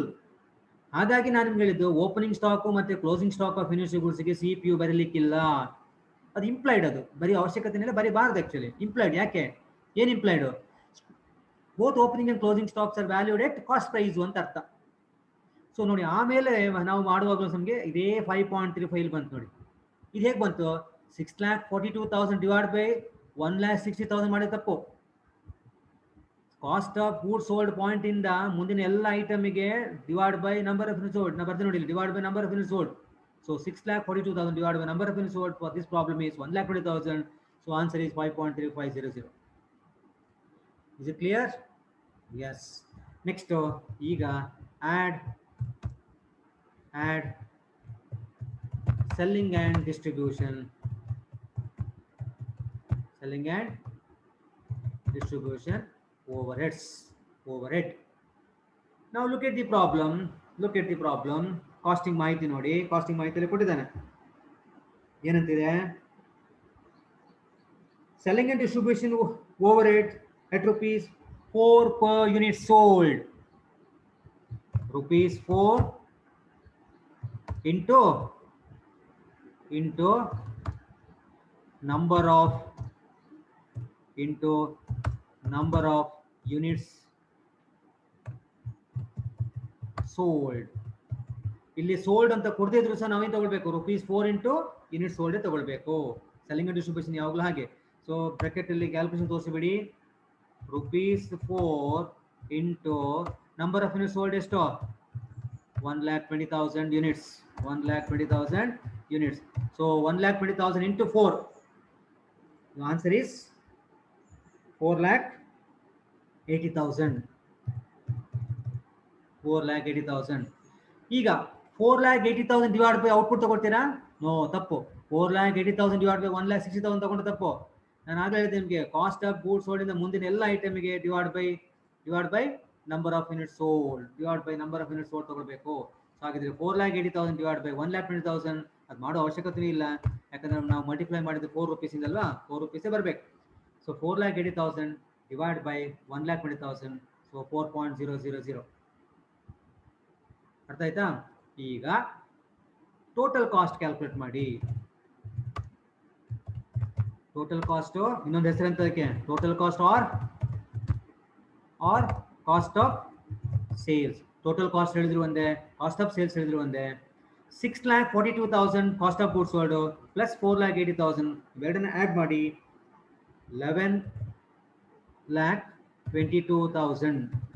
11,22,000 divide by CP calculate ಮಾಡಲಿಕ್ಕೆ divide by number of unit sold. ನೋಡಿ, ಇಲ್ಲಿಂದ ಕಾಸ್ಟ್ ಆಫ್ ಗೂಡ್ಸ್ ಸೋಲ್ಡ್ ಮುಂದೆ ಎಲ್ಲ ಐಟಮ್ಗೂ divide by unit sold, divide by unit sold. So 11,22,000 divide by 1,20,000 ಮಾಡಿ 9.35.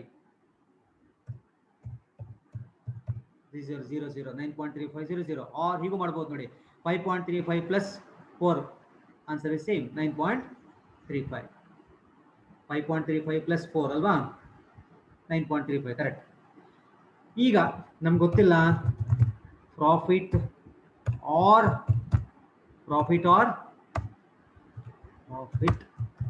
R loss.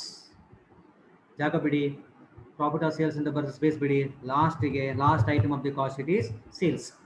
I think sales is given the problem. Costing ಅಲ್ಲಿ ಕೊಟ್ಟಿಲ್ಲ sales, but financial book ಅಲ್ಲೇ ಕೊಟ್ಟಿದ್ದಾನೆ. ನಿಮ್ಗೆಲ್ಲ ಗೊತ್ತು ಸೇಲ್ಸ್ 5 ಐಟಮ್ ಅಲ್ಲಿ ಬರುತ್ತಲ್ವಾ, 5 ಐಟಮ್ ಅಲ್ಲಿ ಬರುತ್ತೆ ಸೇಲ್ಸ್. ಒಂದು ಬುಕ್ ಅಲ್ಲಿ ಕೊಟ್ಟು ಇನ್ನೊಂದು ಬುಕ್ ಕೊಟ್ಟು ಸೇಮ್ ಅಂತ ಪರಿಗಣಿಸಬೇಕು. ಹಾಗಿದ್ರೆ ಸೇಲ್ಸ್ ಎಷ್ಟು?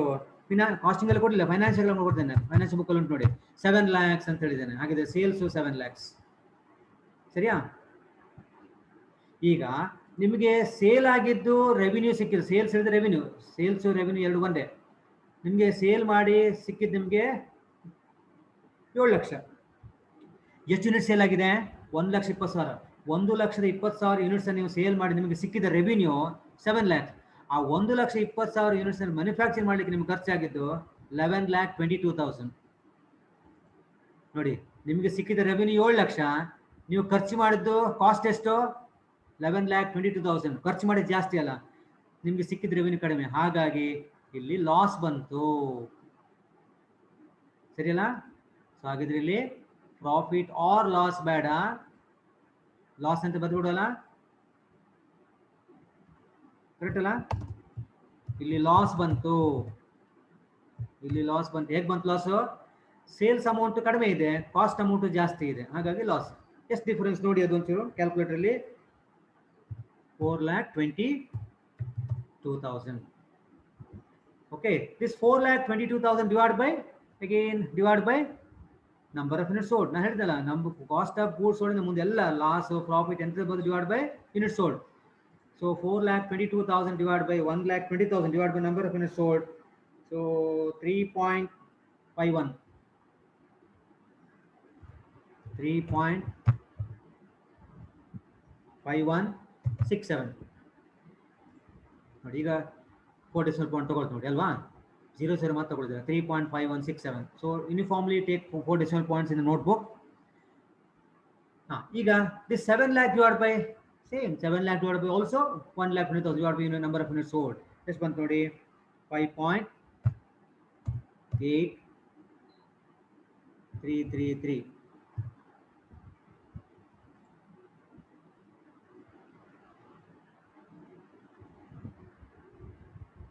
ಕ್ಲಿಯರ್? ಸರಿಯಾ? ಅರ್ಥ ಆಯ್ತಾ?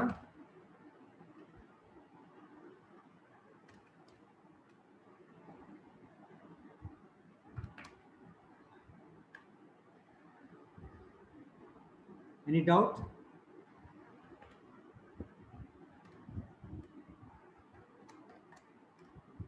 ನೀವು ಇದನ್ನ ಹೀಗೆ ಸಹ ಮಾಡ್ಬೋದು ನೋಡಿ. ಹೇಗೆ?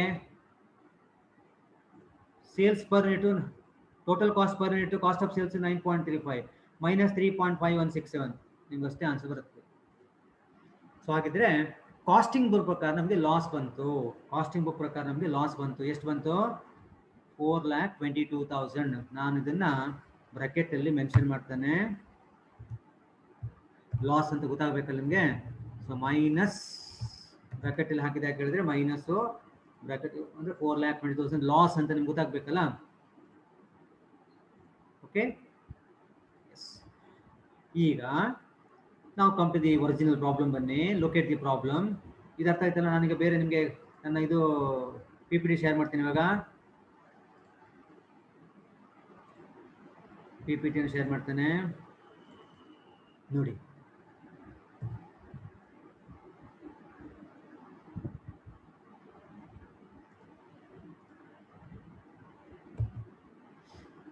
ನಮಗೆ ಫಿನಾನ್ಷಿಯಲ್ ಬುಕ್ ಪ್ರಕಾರ ಲಾಸ್ ಎಷ್ಟು ಬಂತು? ನಮಗೆ ಫಿನಾನ್ಷಿಯಲ್ ಬುಕ್ ಪ್ರಕಾರ loss 5,35,000. Net loss as per financial book is 5,35,000. ಈಗ ನಾವು ಕಾಸ್ಟ್ ಶೀಟ್ ಪ್ರಿಪೇರ್ ಮಾಡಿತ್ತಲ್ಲ ನೋಡಿ, same thing I put in the my PPT also. ನಾನು ಯಾಕೆ ವರ್ಕೌಟ್ ಮಾಡಿದೆ ಯಾಕಂದ್ರೆ ನಿಮ್ಗೆ ಈಸಿ ಆಗುತ್ತೆ ಅಂತ ನಾನು ಹೀಗೆ ತೋರಿಸೋಕ್ಕೆ ಅಂತ ಒಂದು ವರ್ಕೌಟ್ ಮಾಡಿದ್ರೆ ಫಸ್ಟ್ ಪ್ರಾಬ್ಲಮ್ ಅಲ್ವಾ. ನೋಡಿ ನಾನು ಏನು ವರ್ಕೌಟ್ ಮಾಡಿದ್ದೇನೆ ಎಕ್ಸೆಲ್ ಶೀಟ್ ಅದನ್ನೆಲ್ಲ ಇಲ್ಲಿ ಹಾಕಿದೆ ನೋಡಿ. 4 ಡೆಸಿಮಲ್ ಪಾಯಿಂಟ್ ತಗೊಂಡಿದ್ದೇನೆ ಇಲ್ಲಿ ನೋಡಿ, 5.83. So net loss as per cost account is 4,22,000. Is clear? ಅರ್ಥ ಆಯ್ತಾ? ಈಗ ಎ ಆಯ್ತು, ಬಿ ಆಯ್ತು, ಎ ಬಿ ನೋಡಿ, ಸ್ಟೇಟ್ಮೆಂಟ್ ಎ ಫೈನಾನ್ಷಿಯಲ್ ಆಯಿತು, ಬಿ ಕಾಸ್ಟ್ ಸ್ಟೇಟ್ಮೆಂಟ್ ಆಯಿತು. ಈಗ ಸಿ ರೀಕನ್ಸಿಲೇಷನ್ ಸ್ಟೇಟ್ಮೆಂಟು. ಈಗ ರೀಕನ್ಸಿಲೇಷನ್ ಸ್ಟೇಟ್ಮೆಂಟ್ ಮಾಡಬೇಕು. ರೀಕನ್ಸಿಲೇಷನ್ ಸ್ಟೇಟ್ಮೆಂಟ್ ಮಾಡುವಾಗ ನಾವೇನು ಮಾಡಬೇಕಂದ್ರೆ we have to begin with trading and profit loss account. Trading and profit loss account ಮೊದಲ ಐಟಮ್ ಡೆಬಿಟ್ ಸೈಡ್ ಒಂದೊಂದೇ ಚೆಕ್ ಮಾಡ್ತಾ ಬರಬೇಕು. ಆನಂತರ ಡೆಬಿಟ್ ಸೈಡ್ ಕಂಪ್ಲೀಟ್ ಚೆಕ್ ಮಾಡಿ you have to compare with the cost sheet. ಆಯಿತಾ? ಈಗ for example 2 material 2,20,000 financial book ಇದೆ. Costing ಪ್ರಕಾರ ಮಟೀರಿಯಲ್ ಕಾಸ್ಟ್ ಎಷ್ಟು ಕಂಪೇರ್ ಮಾಡಬೇಕು. ಸೇಮ್ ಇದ್ದರೆ ರೀಕನ್ಸಿಲೇಷನ್ ಬರೋದಿಲ್ಲ. ಸೇಮ್ ಇಲ್ಲ ಅಂದ್ರೆ ಡಿಫರೆನ್ಸ್ ತಗೊಂಡು ರೀಕನ್ಸಿಲೇಷನ್ ತಗೊಳ್ಬೇಕು ನಾವು. ಸೊ ಒಂದೊಂದೇ ಐಟಮ್ ಡೆಬಿಟ್ ಸೈಡ್ ಚೆಕ್ ಮಾಡ್ತಾ then you have to move to the credit side. Credit side ಒಂದೊಂದೇ ಚೆಕ್ ಮಾಡಬೇಕು. ಆನಂತರ ಮೇಲಿನ ಮೇಲೆ ಕಾಸ್ಟ್ ಶೀಟ್ ಐಟಮ್ ಚೆಕ್ ಮಾಡಿದ್ರೆ ಅಲ್ಲಿಗೆ ರೀಕನ್ಸಿಲೇಷನ್ ಮುಗಿತದೆ. Okay, yes. So let us prepare reconciliation statement. Yes, come to the reconciliation statement. You know the format. Okay, now net loss as per cost account is namge net loss as per cost account is 4,22,000. just now we have calculated by preparing the cost sheet, and we know the net loss as per financial book which have solved the problem in the last class, that is 5,35,000. so eradu case ಅಲ್ಲಿ loss ಇದೆ, correct ಅಲ್ಲ? so ನಮಗೆ we know the loss as per cost account and we know the loss as per financial account. so ಹಾಗಿದ್ರೆ start ಮಾಡುವ. net loss as per cost account within bracket base profit loss ಆಯಿಗ. ಈಗ loss ಇದ್ದ ಕಾರಣ base loss.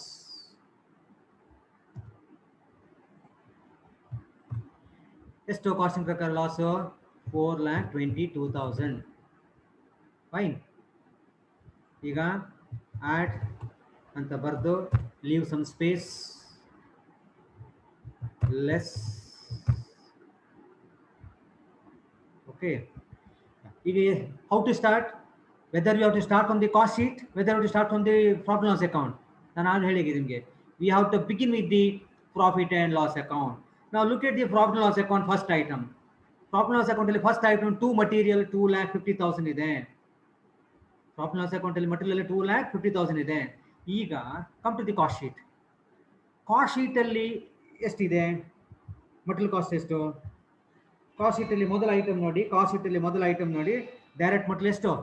2,80,000. So financial book ಅಲ್ಲಿ 2,50,000 ಇದೆ. Casting book ಅಲ್ಲಿ 2,50,000. Casting book ಅಲ್ಲಿ 2,80,000. ಸಾರಿ, ಕಾಸ್ಟಿಂಗ್ ಅಲ್ಲಿ 2,80,000, ಫಿನಾನ್ಷಿಯಲ್ ಬುಕ್ ಅಲ್ಲಿ 2,50,000. ಸೊ 30,000 ವ್ಯತ್ಯಾಸ ಇದೆ. 30,000 ಎಲ್ಲಿ ಜಾಸ್ತಿ ಇದೆ? ಕಾಸ್ಟಿಂಗ್ ಬುಕ್ ಅಲ್ಲಿ ಕಡಿಮೆ ಅಂತ, ಕಾಸ್ಟಿಂಗ್ ಕಡಿಮೆ ಉಂಟಾ, ಜಾಸ್ತಿ ಉಂಟಾ? 30,000 ರೂಪಾಯಿ ಕಾಸ್ಟಿಂಗ್ ಬುಕ್ ಅಲ್ಲಿ ಜಾಸ್ತಿ ಇದೆ. ಫೈನಾನ್ಷಿಯಲ್ ಬುಕ್ ಅಲ್ಲಿ 2,50,000, ಕಾಸ್ಟಿಂಗ್ ಅಲ್ಲಿ 2,80,000. ಸೊ 30,000 ರೂಪಾಯಿ ಡೈರೆಕ್ಟ್ ಮಟೀರಿಯಲ್ ಕಾಸ್ಟಿಂಗ್ ಅಲ್ಲಿ ಜಾಸ್ತಿ ಇದೆ. ಸರಿಯಲ್ಲ? Yes. ಇದು expenses revenue. Step number 1, expense revenue. It's an expense. Expense is more entered in costing. Since it's an expense is more entered in costing. Costing profit reduced. Costing profit reduced means base profit reduced. Base profit kadame ಆದ ಕಾರಣ, since base profit reduced, we have to add. But here loss ಕೊಟ್ಟ ಕಾರಣ, ಎಂತ ಮಾಡಬೇಕು? Loss ಕೊಟ್ಟ ಕಾರಣ less ಮಾಡಬೇಕು. Direct material more entered in cost account. ಅರ್ಥ ಆಯ್ತಲ್ಲ? Difference amount 30,000. Next move on to the next item. ಯಾವುದು? ಎಲ್ಲಿ ನೋಡಬೇಕು? ಟ್ರೇಡಿಂಗ್ ಆ್ಯಂಡ್ ಪ್ರಾಬ್ಲಮ್ಸ್ ಅಕೌಂಟ್ ನೋಡಬೇಕು. Second item is to wages. Wages financial ಬುಕ್ಕಲ್ಲಿ 1 lakh ಇದೆ. ನಾವು come to the look at the cost ಶೀಟಲ್ಲೂ ಸಹ 1 ಲಕ್ಷ ಇದೆ. ನಾವು ಸೇಮ್ ಅಮೌಂಟ್ ತೊಗೊಂಡಿದ್ದೀವಲ್ವಾ? ಅಂದರೆ ಡೈರೆಕ್ಟ್ ವೇಜು ಎರಡು ಬುಕ್ಕಲ್ಲಿ ಸೇಮ್ ಇದ್ದ ಕಾರಣ no need to reconcile. Next move on to third item of the trading account. Trading and problems 3 item ನೋಡಿ. To manufacturing overhead 3,80,000. Cost ಶೀಟಲ್ಲಿ ಎಷ್ಟು? Look at the cost sheet. Manufacturing over ಹೇಳಿದ್ರು ಒಂದೇ, factory over ಹೇಳಿದ್ರು ಒಂದೇ. Manufacturing overhead factory one and same 76,000 ಅಲ್ವಾ? ಅಂದರೆ casting ಬುಕ್ಕಲ್ಲಿ ಖಾಲಿ 76,000 ಎಂಟ್ರಿ ಆಗಿದೆ. ಫಿನಾನ್ಷಿಯಲ್ ಬುಕ್ಕಲ್ಲಿ 3,80,000 ಎಂಟ್ರಿ ಆಗಿದೆ. ಕಾಸ್ಟಿಂಗ್ ಬುಕ್ಕಲ್ಲಿ ಎಕ್ಸ್ಪೆನ್ಸಸ್ ಕಡಿಮೆ ತೋರಿಸಿದ್ದಾರೆ. Since is an expense is less centered in costing profit increased. Costing profit increased means base profit increased. Since base profit increased, we have to deduct, less ಮಾಡಬೇಕು. But ಇಲ್ಲಿ loss ಕೊಟ್ಟ ಕಾರಣ, loss ಬಂದ ಕಾರಣ ಉಲ್ಟಾ ಮಾಡಬೇಕು ಅಲ್ವಾ? ಕರೆಕ್ಟ್ ಅಲ್ಲ? ಆ್ಯಡ್ ಮಾಡಬೇಕು. ಪುನಃ ಹೇಳ್ತೇನೆ, manufacturing expenses, factory overhead costing ಬುಕ್ಕಲ್ಲಿ ಕಡಿಮೆ ತೋರಿಸಿದ್ದಾರೆ. ಇದು ಎಕ್ಸ್ಪೆನ್ಸಸ್ಸು ಕಾಸ್ಟಿಂಗಲ್ಲಿ ಕಡಿಮೆ ತೋರಿಸಿದ ಕಾರಣ ಕಾಸ್ಟಿಂಗ್ ಪ್ರಾಫಿಟ್ ಜಾಸ್ತಿ ಆಯಿತು. ಕಾಸ್ಟಿಂಗ್ ಪ್ರಾಫಿಟ್ ಜಾಸ್ತಿ ಅಂದರೆ ಬಿ ಪಿ ಜಾಸ್ತಿ ಆಯಿತು. ಬಿ ಪಿ ಜಾಸ್ತಿ ಆದ ಕಾರಣ ಲೆಸ್ ಮಾಡಬೇಕು. ಬಟ್ ಇಲ್ಲಿ ಲಾಸ್ ಇದ್ದ ಕಾರಣ ಆ್ಯಡ್ ಮಾಡಬೇಕು. ಬರೀ manufacturing overhead more entered in financial account. ಅಥವಾ less entered in costing book ಬಂದರೂ ಪರವಾಗಿಲ್ಲ. ಡಿಫರೆನ್ಸ್ ಕ್ಯಾಲ್ಕುಲೇಟ್ ಮಾಡಿ. 3,80,000 ಮೈನಸ್ 76,000 ಎಷ್ಟು difference? 3,04,000. Okay. Next item debit side ಬನ್ನಿ. ಟ್ರೇಡಿಂಗ್ ಆ್ಯಂಡ್ ಪ್ರಾಫಿಟ್ಸ್ ಅಕೌಂಟ್ ಬನ್ನಿ. To administrative overhead 2,50,000 financial book ಪ್ರಕಾರ administration overhead 2,50,000. Come to the cost ಶೀಟಲ್ಲಿ administration overhead ನೋಡಿ. Cost ಶೀಟಲ್ಲಿ ಅಡ್ಮಿನಿಸ್ಟ್ರೇಷನ್ ಓವರ್ ಹೆಡ್ 4,80,000. ಕರೆಕ್ಟಾ? Cost ಶೀಟಲ್ಲಿ administration overhead 4,80,000. So ಅಂದರೆ administration overhead costing ಬುಕ್ಕಲ್ಲಿ ಜಾಸ್ತಿ ತೋರಿಸಿದ್ದಾರೆ. ಇದು ಎಕ್ಸ್ಪೆನ್ಸಸ್ಸು ಕಾಸ್ಟಿಂಗಲ್ಲಿ ಜಾಸ್ತಿ ತೋರಿಸಿದ್ದು. ಎಕ್ಸ್ಪೆನ್ಸಸ್ಸು ಕಾಸ್ಟಿಂಗಲ್ಲಿ ಜಾಸ್ತಿ ತೋರಿಸಿದ ಕಾರಣ ಕಾಸ್ಟಿಂಗ್ ಪ್ರಾಫಿಟ್ ಕಡಿಮೆ ಆಯಿತು. ಕಾಸ್ಟಿಂಗ್ ಪ್ರಾಫಿಟ್ ಕಡಿಮೆ ಅಂದರೆ ಬಿ ಪಿ ಕಡಿಮೆ ಆಯಿತು. ಬಿ ಪಿ ಕಡಿಮೆ ಆದ ಕಾರಣ ಜಾಸ್ತಿ ಮಾಡಬೇಕು, ಆ್ಯಡ್ ಮಾಡಬೇಕು. ಬಟ್ ಇಲ್ಲಿ ಲಾಸ್ ಇದ್ದ ಕಾರಣ ಲೆಸ್ ಮಾಡಬೇಕು. Administration overhead more entered in cost account.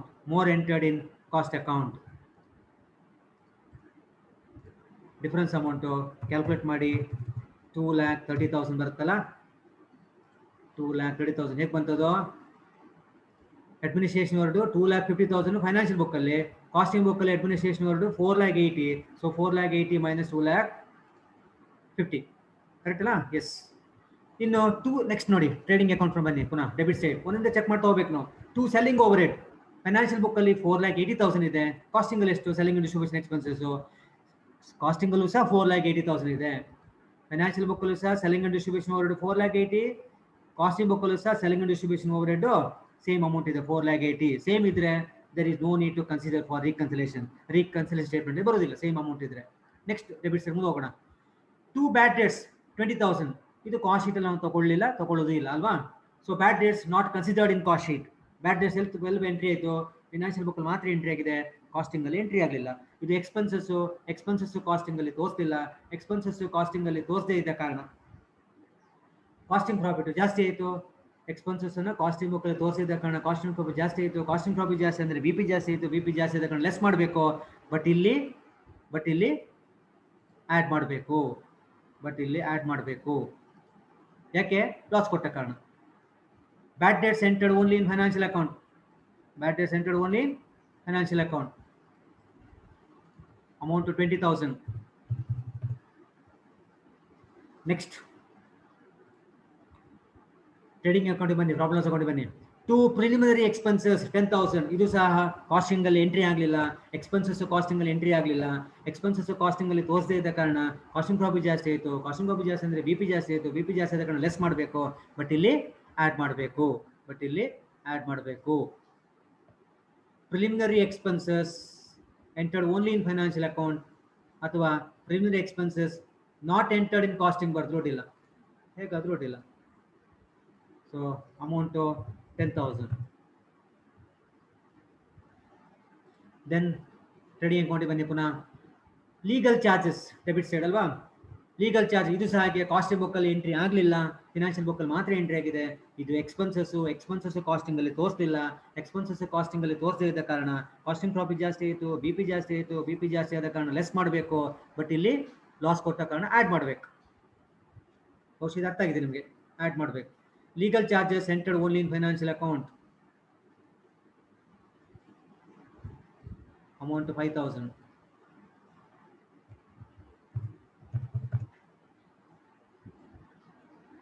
Okay, next again trading ಅಕೌಂಟಿಗೆ ಬನ್ನಿ. ಡೆಬಿಟ್ ಸೈಡ್ ಎಲ್ಲ ಮುಗೀತಲ್ವಾ? ಕಮ್ ಟು ಕ್ರೆಡಿಟ್ ಸೈಡ್ ನಾವು. ಬೈ ಸೇಲ್ಸ್ ಕಾಸ್ಟಿಂಗ್ ಅಲ್ಲೂ 7 lakhs ಇದೆ. ಫೈನಾನ್ಷಿಯಲ್ ಬುಕ್ ಅಲ್ಲೂ 7 lakhs. ನೋಡಿ ಸೇಲ್ಸ್ ಐಟಮ್ ನೋಡಿ, ಲಾಸ್ಟಿಗೆ ನೋಡಿ ಸೇಲ್ 7 lakhs. ಎರಡು ಬುಕ್ಕಲ್ಲಿ ಸೇಲ್ಸ್ ಸೇಮ್ ಇದೆ ಕಾರಣ no need to reconcile. Next by dividend received 50,000. It's income. ಈ ಇನ್ಕಮ್ ಕಾಸ್ಟಿಂಗ್ ಅಲ್ಲಿ ನಾವು ತೋರಿಸೋದು ಇಲ್ಲ. So income is not entered in costing. Since is income is not entered in costing. Costing profit decrease. Costing profit decrease means base profit decreases. Since base profit decreases, we have to add. But here we have to deduct because since loss is given. Less. ಪುನಃ ಹೇಳ್ಬೇಕಾ ಕನ್ನಡದಲ್ಲಿ? Dividend received income. ಈ income costing ಅಲ್ಲಿ ತೋರಿಸಲಿಲ್ಲ. Income costing ಅಲ್ಲಿ ತೋರಿಸದೇ ಇದ್ದ ಕಾರಣ casting profit ಕಡಿಮೆ ಆಯಿತು. ಕಾಸ್ಟಿಂಗ್ ಪ್ರಾಫಿಟ್ ಕಡಿಮೆ ಅಂದರೆ ಬಿ ಪಿ ಕಡಿಮೆ ಆಯಿತು. ಬಿ ಪಿ ಕಡಿಮೆ ಆದ ಕಾರಣ ನಾವು ಜಾಸ್ತಿ ಮಾಡಬೇಕು. ಬಟ್ ಇಲ್ಲಿ ಲಾಸ್ ಕೊಟ್ಟ ಕಾರಣ ಉಲ್ಟಾ ಮಾಡಬೇಕಲ್ವಾ? Yes. So dividend received income costing ಅಲ್ಲಿ ತೋರಿಸಲಿಲ್ಲ. ಹಾಗಾಗಿ ಕಾಸ್ಟಿಂಗ್ ಪ್ರಾಫಿಟ್ ಕಮ್ಮಿ. ಕಾಸ್ಟಿಂಗ್ ಪ್ರಾಫಿಟ್ ಕಡಿಮೆ ಅಂದರೆ ಬಿ ಪಿ ಕಡಿಮೆ ಆದ ಕಾರಣ ಜಾಸ್ತಿ ಮಾಡಬೇಕು. ಬಟ್ ಇಲ್ಲಿ ಲೆಸ್ ಮಾಡಬೇಕು. Dividend received entered only in financial account 50,000. Again come to trading and profits account credit side. By interest on deposit, ಇದು ಸಹ ಹಾಗೆ ರೆವಿನ್ಯೂ. ಈ ರೆವಿನ್ಯೂ ಕಾಸ್ಟಿಂಗ್ ಅಲ್ಲಿ ತೋರಿಸಲೇ ಇಲ್ಲ. ರೆವಿನ್ಯೂ ಪ್ರಾಫಿಟ್ ಕಾಸ್ಟಿಂಗ್ ಅಲ್ಲಿ ತೋರಿಸದೇ ಇದ್ದ ಕಾರಣ ಕಾಸ್ಟಿಂಗ್ ಪ್ರಾಫಿಟ್ ಕಡಿಮೆ. ಕಾಸ್ಟಿಂಗ್ ಪ್ರಾಫಿಟ್ ಕಡಿಮೆ ಅಂದರೆ ಬಿ ಪಿ ಕಡಿಮೆ ಆದ ಕಾರಣ ನಾವು ಜಾಸ್ತಿ ಮಾಡಬೇಕು, ಆ್ಯಡ್ ಮಾಡಬೇಕು. ಬಟ್ ಇಲ್ಲಿ ಲಾಸ್ ಕೊಟ್ಟ ಕಾರಣ ಲೆಸ್ ಮಾಡಬೇಕು. Interest received entered only in financial account. Difference amount ಎಷ್ಟು?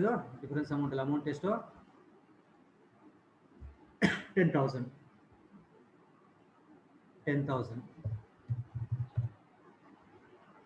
ಓಕೆ, ಡಿವಿಡೆಂಡ್ ರಿಸೀವ್ಡ್, ಇಂಟ್ರೆಸ್ಟ್ ಎರಡು ಸಹ ಇನ್ಕಮ್ ನೋಡಿ, ಕರೆಕ್ಟ್ ಅಲ್ಲ? Yes. Next credit side. By closing finished goods financial book ಪ್ರಕಾರ 1,20,000. ಕಾಸ್ಟಿಂಗ್ ಬುಕ್ ಪ್ರಕಾರ ಕ್ಲೋಸಿಂಗ್ ಸ್ಟಾಕ್ ಫಿನಿಶ್ಡ್ ಗೂಡ್ಸ್ ಎಷ್ಟು ನೋಡಿ? Costing book ಪ್ರಕಾರ 2,14,000 ಸಿಗ್ತಾ? Closing stock of finished goods. Closing stock less ಮಾಡಿದ್ವಲ್ಲ, ಕ್ಲೋಸಿಂಗ್ ಸ್ಟಾಕ್ ಫಿನಿಶ್ 2,14,000 ಇದೆ.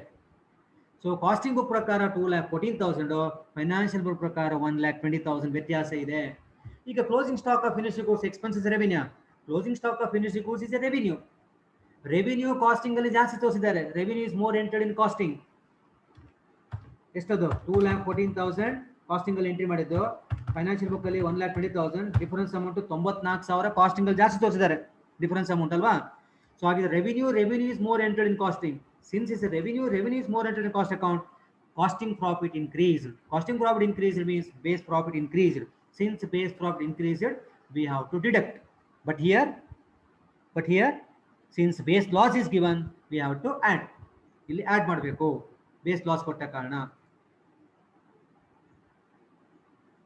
Closing stock of finished goods more entered in cost account, more entered in cost account, 94,000 difference amount.